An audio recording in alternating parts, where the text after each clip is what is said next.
wrong with you guys? When is this gonna end?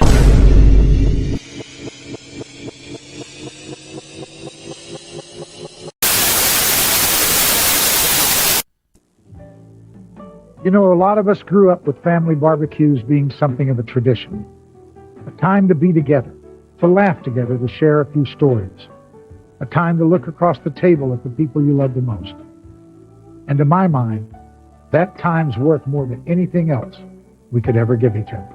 Introducing Kenny's brand new barbecue chicken, perfectly cooked and basted in a savory sauce. Try our downright kickin' barbecue chicken today. Kenny Rogers Roasters. There's goodness here. You're not my buddy.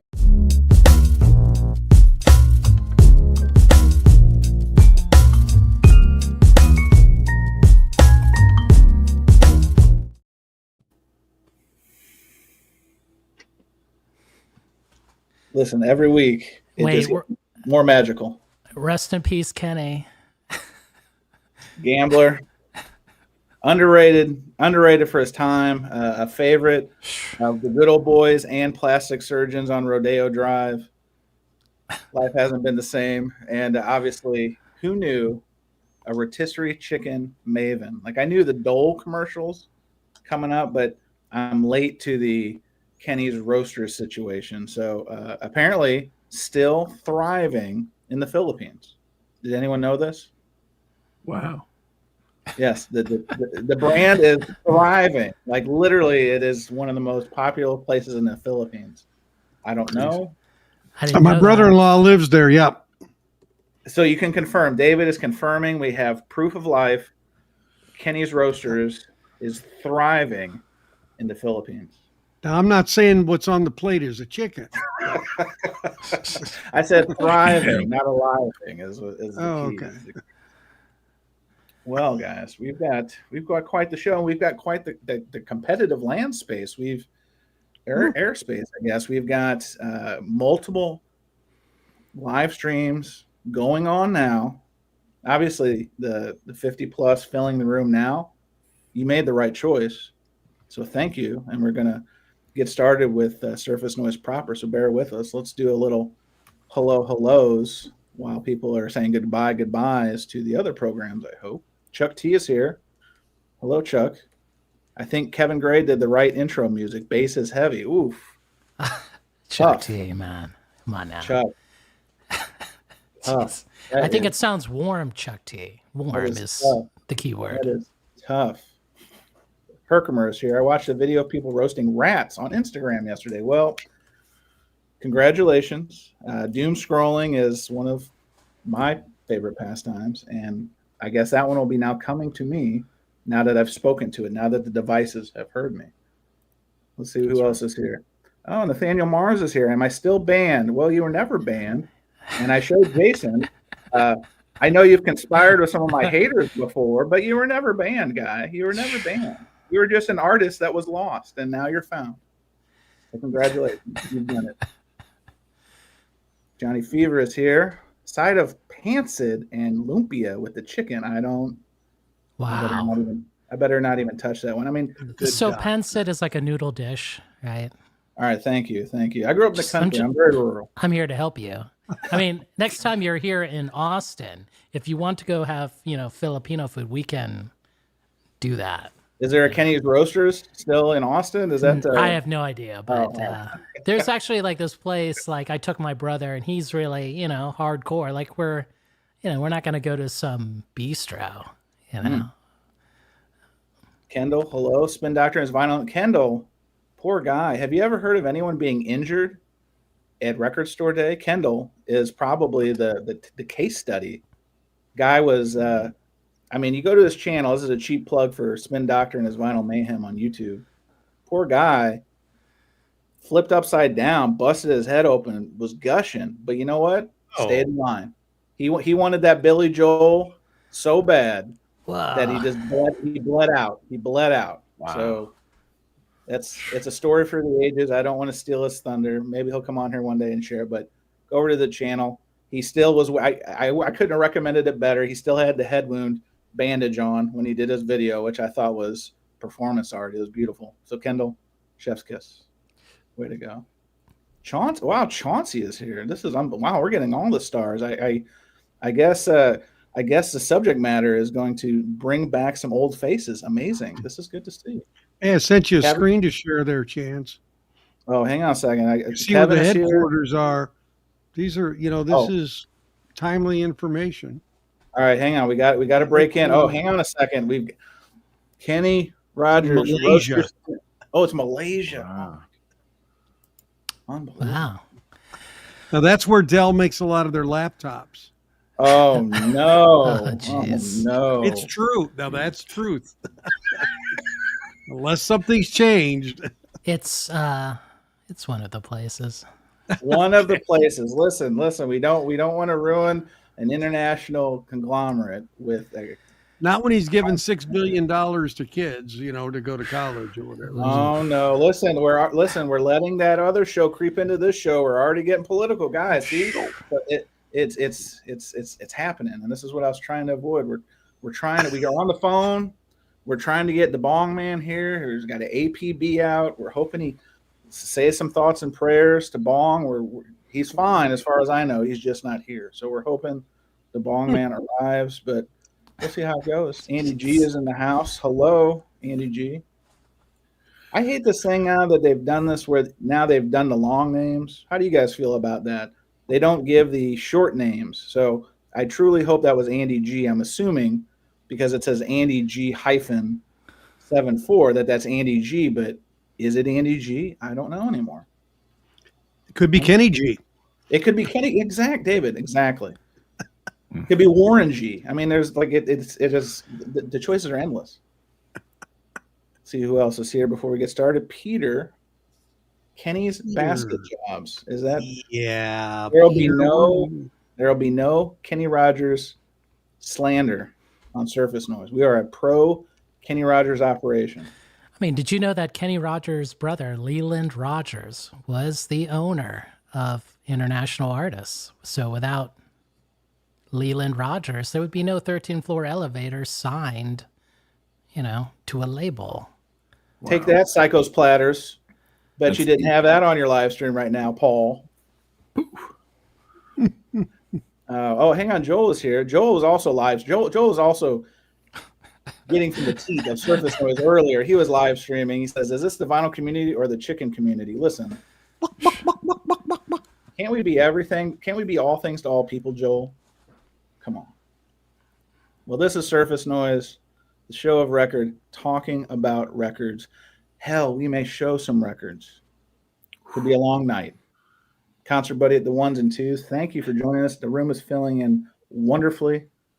Faces old, faces new, faces gold, faces blue. Oh, thank you.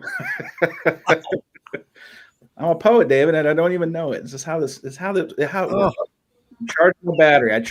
I'm fueling on what's going on here. So let's do some introductions. You know how we roll. We got some current events to go through. We've got a topic to talk through. Bonus section. We'll talk about a documentary making the rounds, and we'll see where the show goes. Joining me, I've got 2 Texans and 2 New Yorkers. Can you believe this? You would think there's a monopoly. This is unbelievable. First, you might have saw him in Waco, Texas on Friday, assisting Armando at Vintage Mio Records.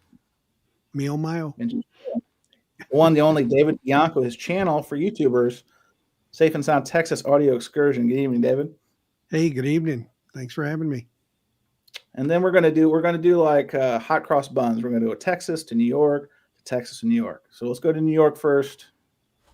And technically, I probably already violated the terms of this contract, so this may be the last time you see him here. But it's Arnaldo. The channel is Fidelios_frequency. I was overwhelmed, Arnaldo, because I had to get Armando and Arnaldo, and I didn't want to bleed the two. It's tough. So Arnaldo, please forgive me. We'll talk about it offline. Okay. Oh no! Oh man! Heredity. Guess who's got a tongue lashing ahead of them? This guy. He's gonna say the salsa was made in New York City. Hang on a second. Legal. I got to get Legal on the phone. Legal. War up. Arnaldo is hot. Goodbye. Is this going to be one of those 3-hour post-show meetings? Because I need to know now. I need a cup of coffee. Oh, you didn't put on the diaper. You got to diaper up for these long ones, Chris. Oh, Like you don't. Not only do you need the brown pants, you need the Acoustic Sounds trademark brown pants. You got to diaper up.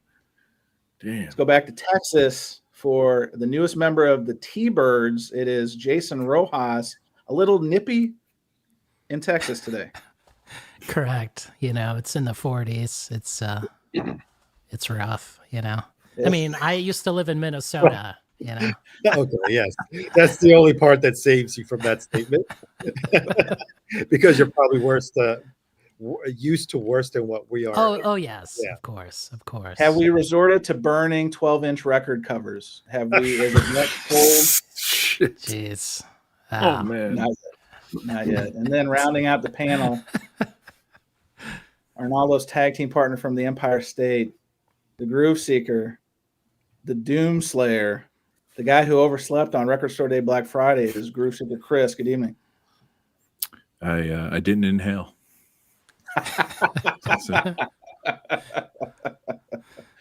All right, guys. Well, let's just go into the show proper. Bong Man may be here. He may not.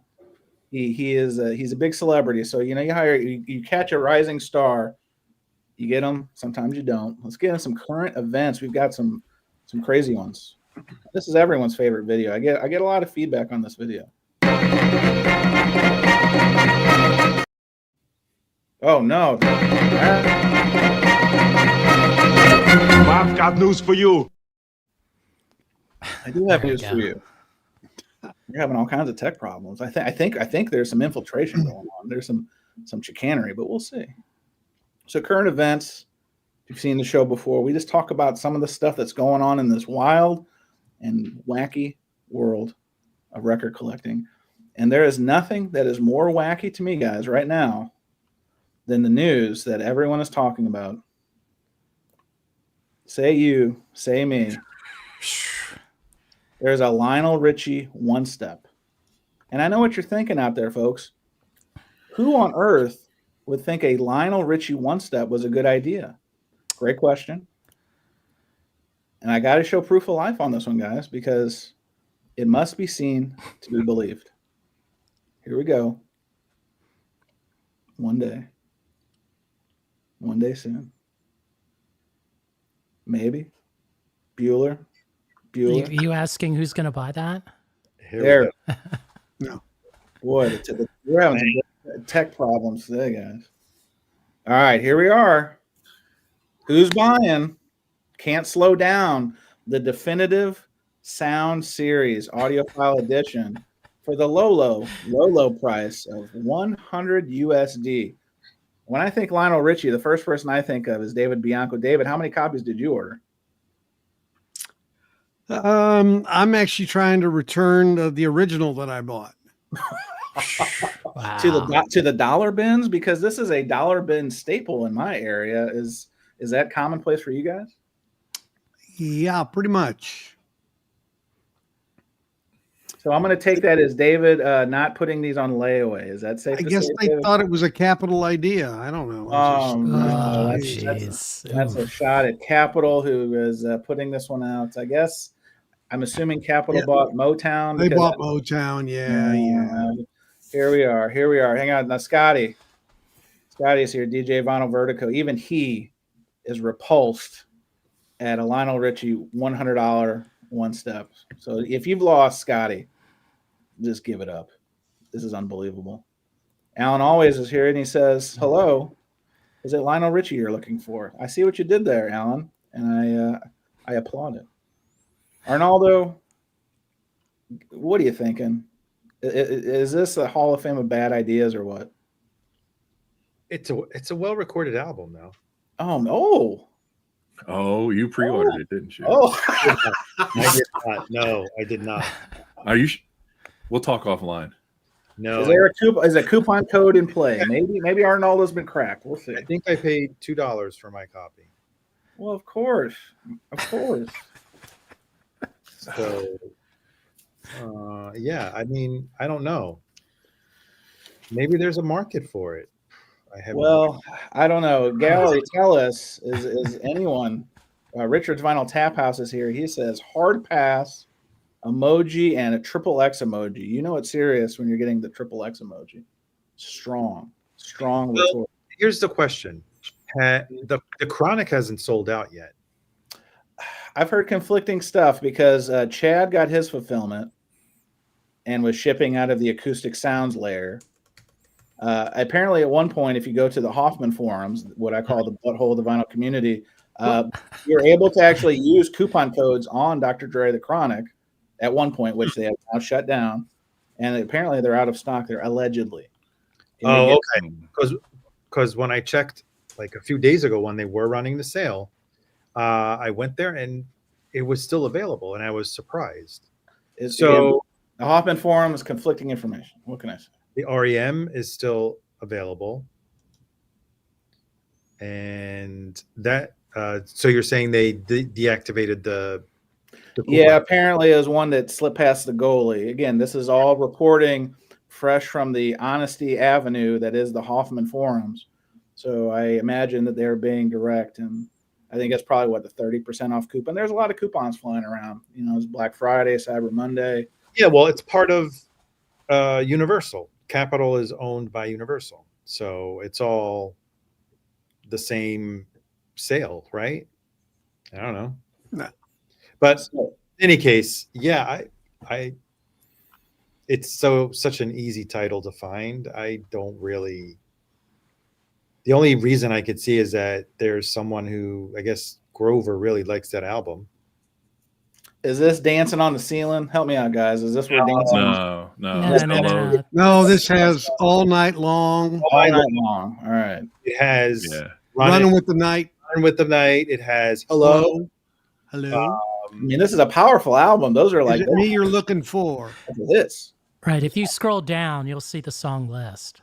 It was. It's a. I don't know. It probably went 5-10 times platinum. 20 million. Oh yeah. No, it's a big album. There it is. Yeah, there's no doubt 20, about 25 that. million, easy. I mean, literally, outside of Love Will Find a Way, there are no What? turds.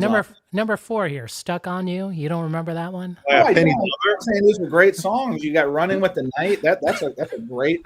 If I'm at the gym, I'm about to set a new best on the bench press. Running with the Night, number 1 song. Okay, there but were probably 6 or 7 singles taken from that album. No, I think you're dead right. Our friend Stunt Rock Confusion is here. He says, "I must say, I really appreciate this. As listening to people talk about Lionel Richie is 1,000 times better than listening to him." Now I think that's a compliment, but I think it's also a shot at the great Lionel Richie. So I don't know. We'll discuss. Groove Seeker, how many copies you got on order? I can't. None. This sold like 25 million records. They're going to do a one step of it, and you could get this. Like, people give this away. Sometimes it's filler when you receive a record. And just like a really quick plug here, I just bought a 2-disc one step from Chesky for $70, and this is $100 for one Lionel Richie record that you get.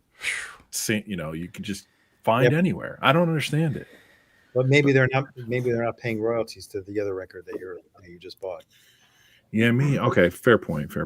But still, it's like records. Real quick, guys, says I thought when you joined the VC, they automatically just sent you that Lionel Richie album in the mail. You had no choice, like the U2 iTunes blessing. Yeah, that tracks because I got a package once, no address label, and it was this album, and it was the Michael Fremer comedy album. So I guess that was my welcome packet. Is that safe to say? Who knows? Well, guys, I think we've officially concluded that this is what do they call it, dead on arrival. Unless Jason, you need to scroll down. Can you scroll down on this real quick? I absolutely can. Can you also understand, because that it's like my ADD is kind of like that banner there. Great. Now I'm about to be infected with a big virus. So thank you, Arnaldo. That I've. So this is the best part of this description. Oh, can you go back up? Yeah, I'm making it bigger. So maybe the folks. There we go. Stop right there.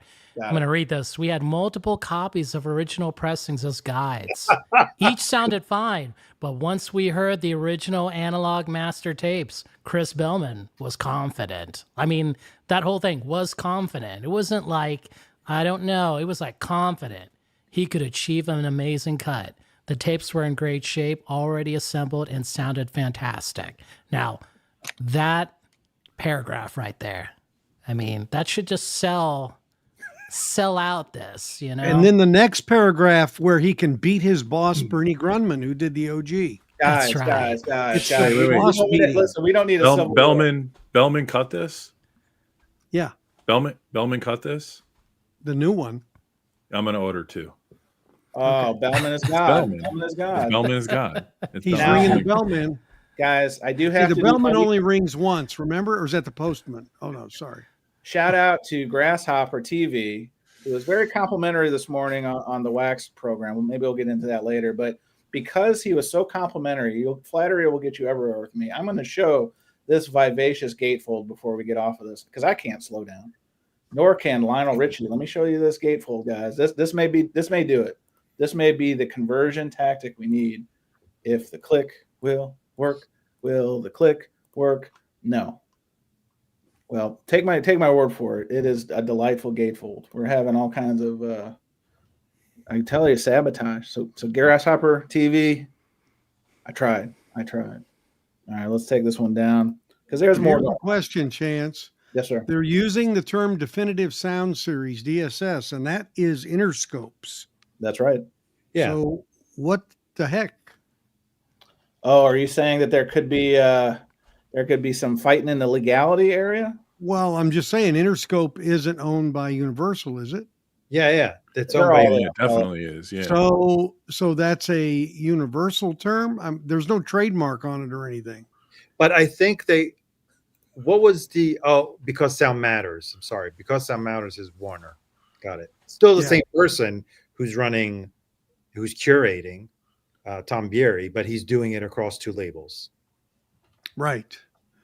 But this is a process. They're calling this a series, I guess. So I'm wondering why they didn't copyright it or trademark it or something.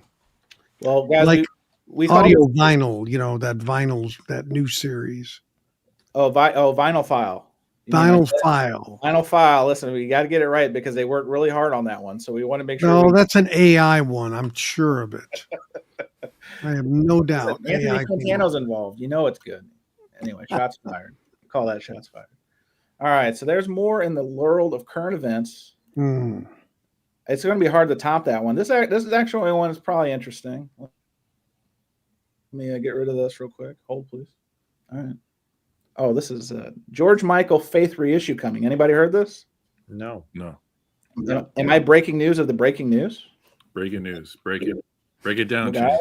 Chance, you got to have faith, man. Oh, no. Is this the guy that covers I knew he'd go there. I kind of set that one up. That's called setting the table. And that was a careless whisper if I ever heard one. Oh, there we go. Now we're going there. Yes. All right. Well, here it is. And this is a reissue probably people would be looking for because I don't believe it's been reissued. Once we get the image to load, bear with me. It's coming. It's like the late train. So something called iMusic of Denmark since 2005. Okay, so it's a legit operation, Chris? Yep. Oh, yeah. So hold on to your butts. Sony is putting this out on February 20th. Circle the calendars now. A deluxe red and black marbled vinyl edition. Who's buying? Don't raise your hands all at once, guys. What's on the second disc? Is it bonus tracks or is it moved to two LPs? On the second disc. So let's see. The second disc. It looks like they've spread it out because, well, no, they have the monogamy mix of "I Want Your Sex." What could that possibly be? Oh, it's the monogamy mix. That was on the 12-inch. Okay, so that's the only extra. It says bonus track includes the bonus track. "I Want Your Sex" monogamy mix. Yeah, but they took 2 tracks that were part of the album and they just moved them to the second album. Moved them to They say change the sequence. Yes. This, I bet you, this sold more albums than the Lionel Richie did. So I don't know if we really need to reissue. What? I guarantee it definitely did. No, it didn't. This is like a 30 million. Yeah. Sale. 25 million copies sold, Chris. Let's get our facts straight because we are the show of guys. record. 25 million. How much did Lionel Richie sell? I think it said 20 million. Guys, someone who wasn't even born when these records came out can't know this stuff. Come on. No. All I know is this is one that, self-admittedly, I may have made a hashtag capitalism. This one has made me a nice return over the years because they've never reissued it, and so I've been able to buy low, sell high, and then now we are with the reissue. So sounds like, again, this is a swing and a miss. No one is picking up this highly coveted reissue. Arnaldo, help us out. I'm not a fan of how they split the album.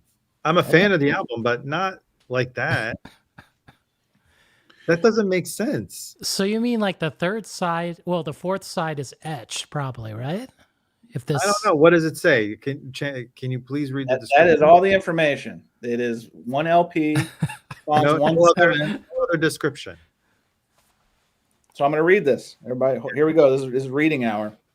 For the first time in years, George Michael's landmark debut solo album, Faith, is being made available on vinyl again. This new 2 LP edition on red and black marbled vinyl includes the bonus track, I Want Your Sex, the Monogamy Mix. Faith sold more than 25 million copies worldwide, topping charts in over 10 countries and cementing George Michael as one of the best-selling British solo artists of all time. Its title track, with that instantly recognizable guitar riff and iconic leather jacket-clad video, became a cultural touchstone of the late 80s, inspiring countless artists and defining the MTV generation. I also think this was reissued. I think it was reissued in 2008 too. Unless this is I think it was only on CD. It was a double CD set. I'm not sure if the vinyl came out. I just can't. I guess maybe it's across the pond, but I can't wrap my head around. It's sold 20 or 25 million records, and like it's not easy to get. Chance, you're saying you got good returns on it?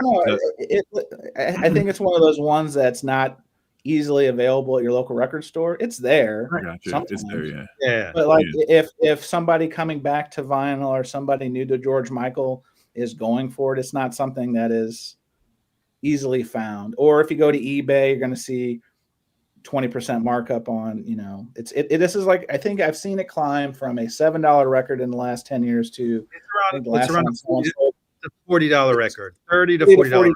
Yeah, right. Yeah, you're lucky today. Saw a copy in shrink for $20. That's a steal right now. Yeah. That is a steal. This is like the old Casey Chapman thing. Yep. Oh, okay. So listen, there was a box set that came out, which was deluxe, that had the vinyl included with CDs and a DVD. Okay, but it looks like it's been reissued. I hate the new Discogs app. I'm struggling here. Oh no, sold out to us, Chris. You're using the Discogs app. Oh no. Yeah, that's for old people. Yeah, 2008. It was reissued by Sony Europe, and it's like a $45 reissue. That's what we're saying. So yeah. So here's the better question, Chance. How the hell did you know about this? Oh, David. Now we've got to get to this because let's get the facts. David, does David Copperfield give away all his secrets? Does David Blaine say how he survived living in a block of ice? Come on. Well, we don't want any rumors about how you might have found out. It is. iMusic's a good David, site. stay away from my monkey is all I'm going to say. Stay away from my monkey. All right. iMusic Denmark. Wink, wink. Well, that's why I was asking. Is this a legitimate site? Because I saw this news and I'm like, okay, hashtag iMusic. Okay, well, I don't want to click on too much, but here we are. It's legit. I've ordered from them. Okay. It says they got 7 million items. It's got to be legit. So here's the last piece of the news. A couple quick ones. These are easy ones. David, happy birthday! Rubber Soul turned 60 this week. I saw that. How do you feel And about that? You would. I got an ad. I got an ad from Capitol yesterday about it, and it's like, There it oh, is. Beatles store, and I'm like, it's shirts and hoodies. T-shirts. And I'm like, where the frick's the album? That's right. What the hell is wrong with you people? Swing and a miss. Swing and a miss on that one. My God. Also, history buffs. 1965. Arnaldo, you know what took place in 1965 today, December 4th? I wasn't born, so I don't know. Oh, the Grateful Dead performed their first official performance. Well, that's for Groove Seeker. That's not for me. Well, listen, you're our highest paid member of the dais. I got to go to you for the archival information, and yeah, I failed. Sorry. Unbelievable! I can't believe this. Hey, there was a Carmel midair collision in 1965 on the stage. Oh no! Listen, we're not going. Just so you know, we don't want to depress people. And it wasn't John Denver. Oh, JD! Oh my God, I can't believe this. No. All right. Well, here's the other piece of news. Now, we've been trying to find a better way to present this segment because it's a touchy one, and we call it In Memoriam. This is actually a very interesting one. As David starts laughing, Steve Cropper passed away, I think, today or yesterday. I think it was yesterday. So for those who don't know, Steve Cropper, a famous guitar player, songwriter, musician, affiliated with Stax Records out of Memphis. He was part of Booker T. In that group, he was a key songwriter with Otis Redding. He wrote or co-wrote "Sitting on the Dock of the Bay." Wilson Pickett's "In the Midnight Hour" he was a co-writer with. So, Jason, how are you? Are you recovering? This one, I mean, he was 80, I think 84. He had a long run. I mean, he was very famous, but very underrated. What do you say? Of course.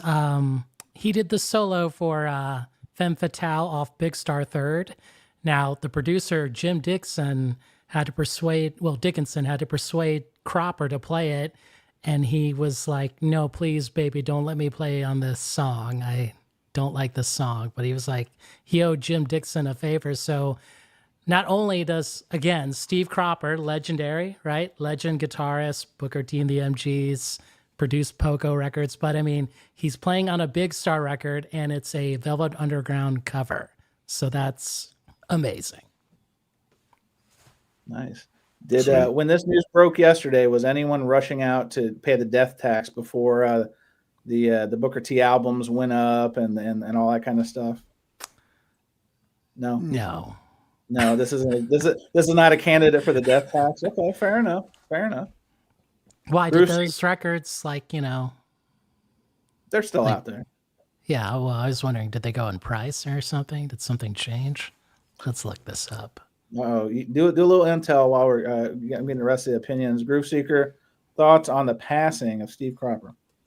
Yeah, huge important footprint on that music. My favorite is that he backed the Blues Brothers. There's footage of him, like, they opened for the Grateful Dead at the Witherland, and there's good footage of them like playing together live.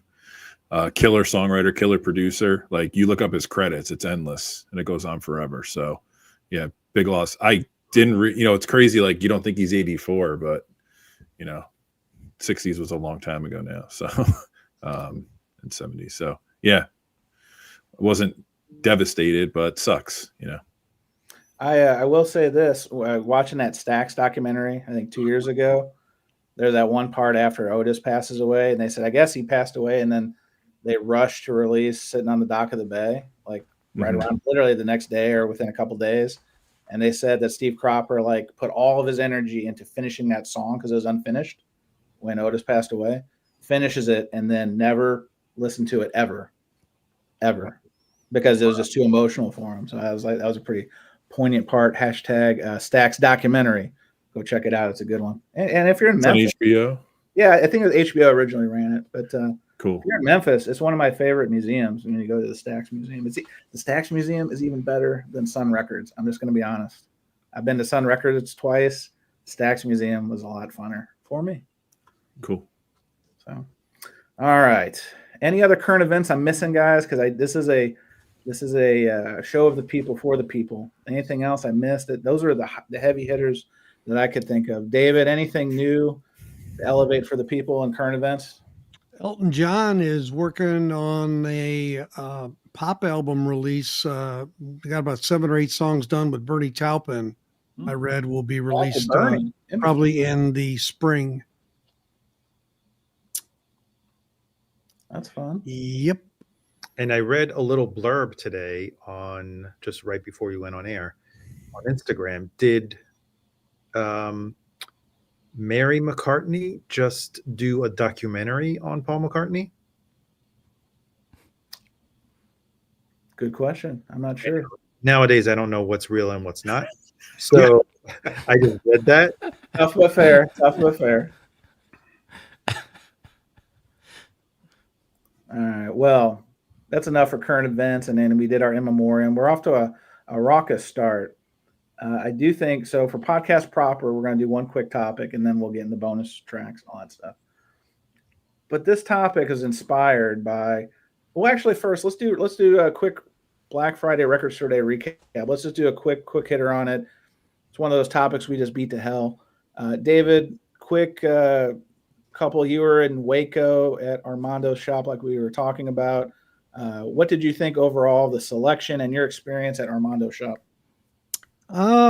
He had a really, for his first year, he had a really good selection and decent quantities of a lot of things. The only thing we ran out of the Billy Joel right away. We sold 2 of the Prince single sets. We only had 3 of those, and those went. I was surprised because those I thought were a little pricey, but I thought the selection was really good. People weren't crazy, I mean, they weren't like a long line or dashing in, or it wasn't, it was really cold that morning, but it really was kind of all day, I think we had over 600 people. I mean, all day people were coming in and buying a lot of used vinyl as well. I put out probably 250 classic rock used titles, and I'd say over half of them sold. I mean, it was a lot of people buying used as well. Nice. So I only got 2. I picked up 2. I got the Led Zeppelin single, Trampled Underfoot, and I got the Bill Collins 12-inchers, the ones that were like the extended versions. Does anyone know if that's available in PB Thal's auction right now? Is he selling this 12-incher? Because apparently that's this is a 12-incher of 12-inchers. Oh, a 12-incher of 12-inchers. That's it's got like 3 songs on each side, I think, or something like that. I dig it. All right. Oh, and quick note, Armando still does have copies. At least last video I saw, he did a flip. He's still got some Dylans to sell. He's got the band Jericho, which I know is one that kind of sold out everywhere else. He had that Lemon Twigs that Arnaldo and I were talking about yesterday. So if you go to Facebook, Vintage Neo, right? Yeah, Vintage Neo Records. Yep. Check them out and just send them a message if you see. Look for that flip I was talking about, and if there's anything that you missed, support. Yep. And he didn't mark anything up. Everything was MSRP, because you can mark them up. You can mark them up to 20%. So. Oh well, we could do a whole show on that. I saw a lot of record stores marking up the Billy Joel on Discogs and the Craig Smith one. That one has been a very interesting one to watch speculate, which I may have a part in as well. Groove Seeker, highlights of your record store day outside of oversleeping. I overslept, yes. And I scrambled and rushed to Dark Side Records, and I got there and nobody was there, and it was great. I'm here. Shout out to Justin and Tyler. When I walked in, they played that. They're like, it's 11:30. Like, where have you been? Is there no one in the store, so you were just running the aisles because everyone had got all the good stuff? I was like, so that's the thing is, I went up to the table that they have. They have a huge setup for it. I got everything I wanted, like no worries. And I did some picking for Joel and Jose. Quick run through a lot of what Arnaldo got. I got the Dylan, Curtis Mayfield, Talking Heads, I did get the Craig Smith. They had one left, so I scooped it. I got the D-Light. Had to. This is cool. Nice. And then I got the Love box, which I couldn't believe this is $100. I thought it was going to be way more expensive, but there was plenty of these left at Dark Side. I don't know if they have them left anymore, but I haven't really listened to it yet. I will this weekend. But those are my pickups. I've heard the mastering on those are fabulous. Marvelous. Yeah, we'll see. I have the Love Mono of Forever Changes they did a few years ago, which is cool. So I'll throw that on. Maybe I can sell my other copies of it. We'll see. All right. Arnaldo. See, this is why I got to be careful because I got Armando on the brain, but Arnaldo right in front of me.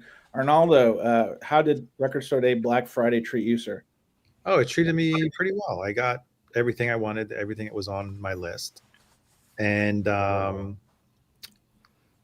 yeah, it was pretty orderly. The store that I go to, High Fidelity Records and CDs, at a certain time they give out numbers, and they even took down the list. So you could go back to your car or, skip out for an hour and come back when it's ready to open at 8:30. So yeah, I got there around 7. So that was it was pretty quick because the numbers were given out at like 7:10 or whatever. And yeah. Nice. Let's see what I got. Pretty much the same. Now, G-Plug, Arnaldo already did a video because he is a video machine lately. This guy, for those of you that didn't see my video. Yeah, consider yourself disgraceful if you haven't watched the video, but we're going to give you some highlights here. So I did get the number 1 on my list, which was the Prince 7-inch box set. Mastered by Bernie Grumman. Oh, it was? No, yes. I think it's, what's his name? It wasn't Chris Bell. Nope. Read it. Okay. It's Bernie Grumman. I also got the Dylan. And I also got, it's a repeat of what Chris got, the D-Light. And the Curtis. And then I got the Thievery Corporation and the Lemon Twigs album. So yeah, I commented because I watched my friend's videos. Support those who support you, and I commented to Arnaldo that Lemon Twigs is a quick sell here in the mid because I went to 5 stores that day and I never saw one copy. Well, they are from Long Island, so in this area, I think stores stocked up on them because of that. And the store that I visited yesterday in the city, they still had 4 or 5 copies left. So, quick question on that one. Well, actually, at Thievery Records, Joel. Yes, I've listened to everything. It is they're all excellent. The only one that, and Chris confirmed, one of the sides of my Delight had a couple of pops and clicks on it. I didn't clean it, so probably they'll go away once I clean it. But yeah, I didn't listen to it yet. Overall, the pressings were excellent. I couldn't complain. Good. Good. Yeah. Oh no, Chuck T says RSD is less than Sleeping In. So that's an endorsement, I think, for Groove Seeker strategy. I don't know if I could try that in my area. We've got a bunch of hawks who will they'll squeeze you if you're not there early. Rojas. Hold on. Someone there mentioned it. I'll show it. Uh-oh. No, I don't like to plug my company, but yeah, we did put out the Sugar box set. I don't like to plug my company and then makes a video plugging his company. Get out of here, guy. But wait, there's more. Well, wait, hang on a That's right. second. That's right. We're contractually obligated to do this, so we got to do it. No, the Sugar box set has all the 12-inch singles from Copper Blue. So yeah, and I have that. I didn't actually pay for that, so. Well, thank you. And for those of you that don't know this album, this is actually a really good album. He doesn't like to plug them. He loves to plug them. No, seriously. Do any of you have this Chill Out album by John Lee Hooker? I saw it. I didn't get it because it was like, it's from the 90s. And yeah. I guess I should have. That was after The Healer, right, Rojas? Yes, it was after The Healer. And if you want to talk about. Oh, awesome. Oh, man. There's a big BMG cup runneth over, guys. Holy smokes. I know you didn't buy that, so come on. Damn. Unbelievable. Jason, I don't know how you follow that up. That was absolutely not. That was a flex of spilling proportions. I don't know what to say on that one, though. Oh, Jason got the Bluey soundtrack, right? That's I hope right. so. That's right. Yeah. So what was your? So you also took a page out of the Groove Seekers playbook and chose pillow time over standing in line time for recce time. How did that work out for you, sir? It did not work well for me. Oh no! Tell us about it. You know, while everyone on the panel was like record hunting, or I was just drinking coffee, relaxing, sitting on the porch, reflecting on life, like right, reflecting. Macho Man Savage in jean shorts. Yeah, like, wow. Man, powerful. Jeez, powerful. It's like, how many people are going to buy that? Is that Billy Joel really going to sell out? Like, lo and behold, right? Oh, just wait. I got a hot take coming for you on that. But go ahead, finish, please, because I'm hot to trot. So what did you get? I think is what the people are dying to know, because you were taking some strays from yours truly on the Monday program, the VC Social Club, because your wall was hadn't been changed in a while, and we were starting to speculate that you were joining a cult because you had gotten rid of all your records. But I see you've replaced every title on the wall with new records. Now, no Record Store Day records. Why so? Well, hold up here. Let me just move over. Okay. Oh, there it is. The center. We call it convenient placement. Convenient placement. That's right. That's why I had to do that, right? So Smart. This thing, right? I did get it, but I didn't get it till later. So he's holding, for our visually impaired friends, this is the Free Will and Bob Dylan. This is the original track list. 13,000 rumored to have been made for this event, and available pretty much everywhere still. Now, I don't know if you're familiar with this record. It had 4 additional tracks. It was on like an early pressing that was removed. And when I played it, I started laughing because, let me see if I can show it. I think we talked about it in the Social Club. The Rocks and Gravel song, that's a different version with a drummer. And it sounds like a rockabilly song. And I started laughing, and I had to take the record off. You started laughing at a record? This is, and it wasn't a Michael Fremer record? Come on, man. It's because it really doesn't fit the track, the flow of this record at all. Okay. But out of curiosity, I did compare this with the original, minus, of course, the 4 extra tracks. And this thing sounds like poop. Oh, no, Jason. So everybody in the Discogs like praising this. I have no idea what they're listening to. They need to take hearing tests, I mean, this thing. Did they list out all their gear, because that's a qualifier for we have. This thing is like, it's you know what? I'll do a video on it. I'll do a shootout video. Shootout sounds like a sure. terrific idea. Sounds like it's already been shot. That's right. Let me just back up my claim, So I'll do it. That's it. This. That was the only thing you got. That's the only thing you got. I did get one more thing. It's over there. But I mean, this thing, I don't know. It's a bit, I mean, I thought it would be more of historical value, but it seemed like, I think Mazzy said like it was just thin, which he's correct on that. Holy smokes, we have an agreement between Jason Rojas and Mazzy. We've done it. The truce it's here. I knew it was going to happen before the end of the year. Yes. It's just, this deserves more, love. You know what I'm saying? Like more quality. Like the fact that this is kind of cheap. It's. I hope that blood on the track. Really surprised. Well, they pressed that at Memphis for U.S. and Correct. Optimal for Europe. And what I read online was the Optimal one sounds great, and of course I wouldn't even call. I didn't have any problem with the pressing. No, I mean there's nothing wrong with the pressing. I agree. The pressing was fine. Like it wasn't warped. Didn't have any non-fill. It was fine. The pressing was fine. Okay. I mean, I just think you guys got lucky. Oh, I just think like the guy who mastered, I think is Jeff Powell. Like he's one of the worst. I mean, I don't know why like people are praising him. I mean, the bar must be so low, or you've never heard the original. So I don't know, man. No. I just thought we had the truce accord, and Mazzy says that sounds great.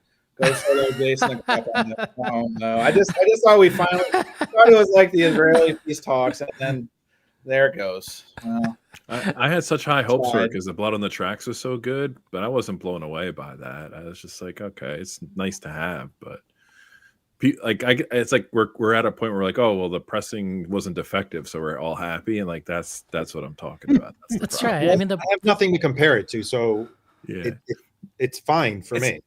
yeah. I wasn't like nails on a chalkboard. I was listening to. I was like, okay, this is cool to have. I love Dylan.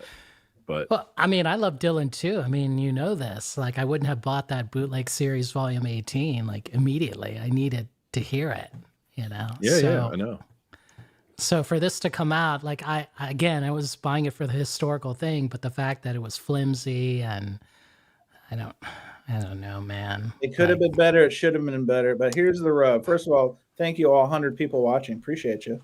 I do want to say real quick, I teased it. It's hot take time. I'm loading up. I got the oven mitt ready. You know why, guys? You know why the oven mitt's ready? Wait. Why? Well, hold up here. Hold up. Should they have released that record on a Zoetrope picture disc? Would you have bought it? No. So the reason I'm loading up the oven mitt is because this Billy Joel fiasco is a disaster on many levels. First of all, if you got one, congratulations. I know Kendall got one, Melinda Murphy got one. They had to wait in line a long time, and they paid the price to walk out with the ice. So no shade. However, Sony, why on earth are you only making 1,300 units of one of your best-selling artists of all time? I know the cover looked like Amateur Hour from that VHS tape. However, this was gone everywhere. And if I'm playing the numbers game, 1,300, there are over 1,700, probably more. Joel is here. Correct my math, Joel, if you know this. Over 1,700 independent record stores in the United States alone. The math don't math. That means that there wouldn't even be enough on a one per store allocation yet. As I told the guys, as I was stampeding everywhere looking for a copy of this, because I was interested, I found one store, which is a mall store, Joe's Records. Shout out to Joe's Records in South County. He got 4 copies. This is not a high volume store. 4 like the 4 Horsemen. And then there's stores who didn't get any. So the math did not make sense. And then you know what else didn't make sense, guys? If you read the internet, because the internet is never wrong and it always tells the truth. Some people got a rap record pressed into side A of disc 1. Lil Durk. Do you know the comments on that were hilarious. They're like, I don't believe you. If there is no YouTube video, there is no proof. It was like in the Discord. They were deniers. They were deniers. It's cracking me up so much. I was like, there is no proof. You're all liars. I was like, man, wow. Well, has anyone really ponied up the proof? I tried to look for it. No, we've got a conspiracy theory going. Oh my god. Because Arnaldo, nobody here in this chat would like record a video of them playing the Billy Joel record and it's Little Durk, I mean, man. I mean, some of the biggest Billy Joel people I know, Music Talk with John, who is one of our most visited Surface Noise participants, he got a copy, but apparently everyone I talked to that got a copy didn't have this problem. So it could be a conspiracy theory. However, fake news, man. Fake news, but I go back to 1,300, 1,700. The math don't math. And they've got copies overseas. So we're not even talking about how many made it out there. So Sony, shame on you. Because there were people, you left people, what we call left people hanging high and dry for William Joel. And plus, it's the year they put out the documentary. I mean, I don't know. Now, if you do want it, as Jason pointed out last week on last week's taped program, which thank you for watching. I know we got a nice little chunk of viewers who enjoyed that. It's in the box set. So if you want to pony up a few bucks and buy those late 90s, early 90s, I should say, Billy Joel albums, it's there. Arnaldo got manners. Look at that. He raises his hand. Easy, because we have manners on this show. We do. Easy now, if you want to put up that. I'm seeing some comments that got me hot, but I'm going to hang on. Let's Easy Now. Here we go. Easy Now says hello with 5 exclamation marks. They had the same issue with the collection box set 3. Oh my gosh. So you can't even buy the box set. Who can you trust over at Sony? Without getting Lil Durk. Friend of the show, Paul McClellan, says LL Cool Joe. Well, I think LL Cool Joel would have been a better title than Lil Dirt. I don't even know what that is. I thought it was Lil Uzi. I know who that is. There's too many Lils that it's hard to keep up. Can you imagine? Can you imagine that? Like some guy, some exec is in the back rooms. Like, what are these Billy Joel live records just sitting there? Hang on a second. We've got one of the most controversial statements I've seen in a long time from Brian in Tokyo Record Style. I left about 5 Billy Joels in the bins at HMV in Kinjoji, or Kijoji. I don't even know how to pronounce it. That's unbelievable, Brian. First of all, capitalism. Go get them. Put them on Discogs. You'll be able to feed your family for at least 6 weeks on the return. And second of all, 1,300, and there's 5 of them. There's 5 of them over in Japan. Over in Japan. In what store? Japan loves Billy. It's kind of depressing though, because this was like the Anchor craze release. The Record Store Day proper was like wicked. Like, what are we doing here? Well, like, that's a whole nother. Wicked is like still in the bins, unlike last RSD. Listen, we got Paul McClellan trying to make an international deal. He says, Tokyo, call me. Oh my gosh. Well, listen, I'm glad we're able to bring people together. Now, I saw this comment and I about shat myself. And this guy, I don't know what's up with him. He says, this is a young YouTuber, Mazzy's Music. He says, but who cares since it's Billy Joel? Ouch. But who cares since it's, oh my God, Groove Seeker, you're agreeing with this Neanderthal? I agree with them. I agree with them 110%. Like, you got to, growing up in New York and then bartending for all those years, I never want to fucking hear Billy Joel ever again in my life. But Chris, sing us a song for the Piano Man. Yeah, I'll put bread in your jar if you keep it up, man.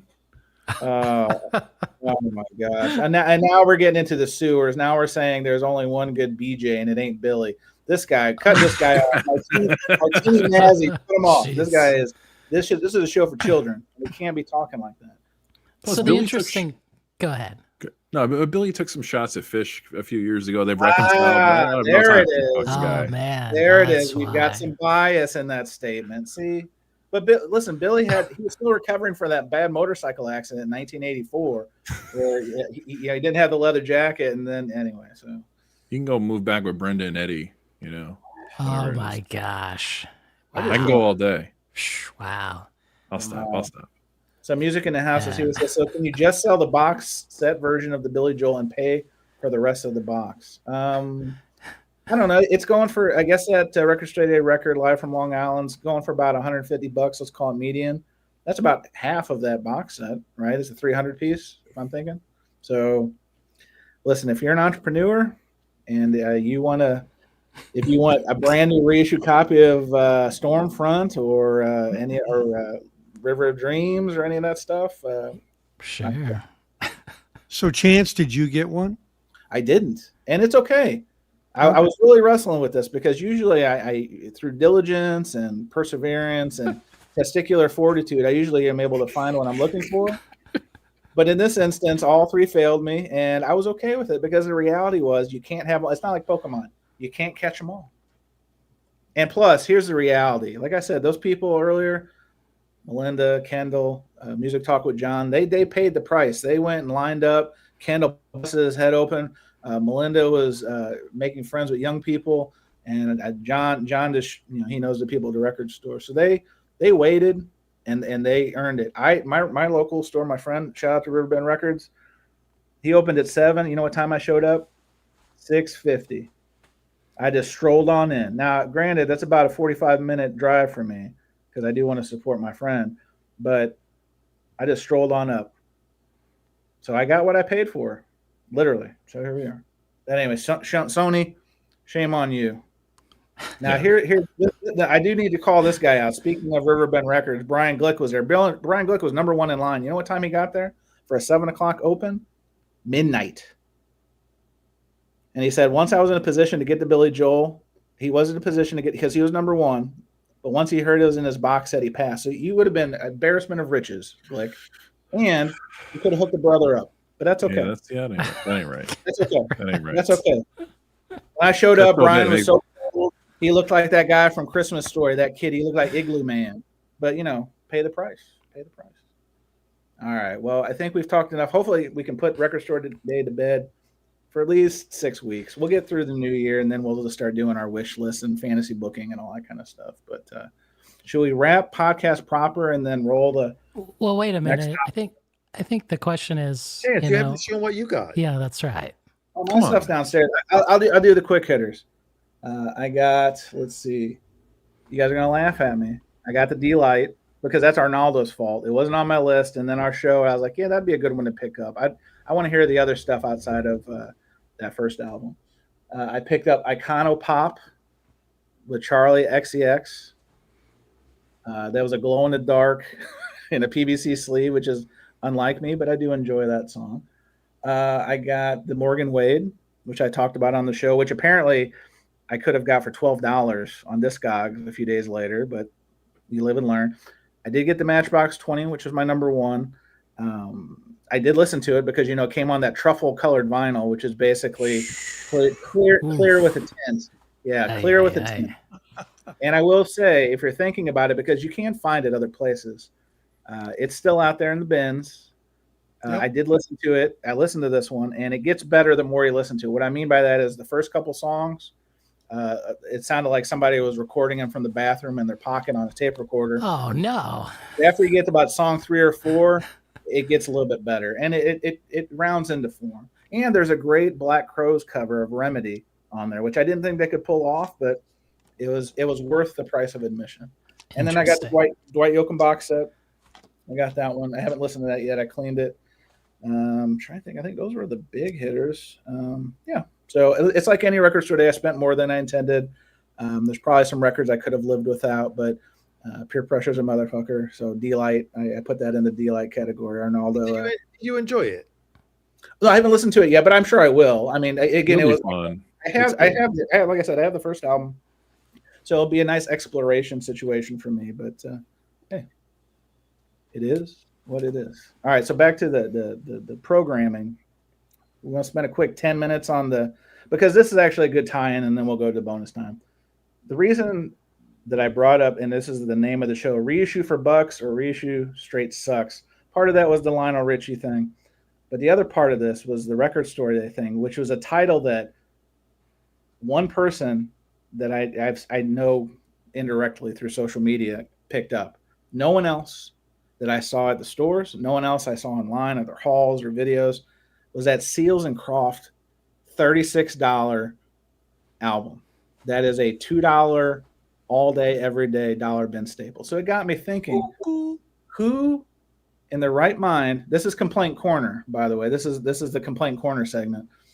Who in their right mind would get a reissue of that when that record it's like, and God love them, the Christopher Cross debut album, when they just reissued that one, 40th anniversary, I think it was.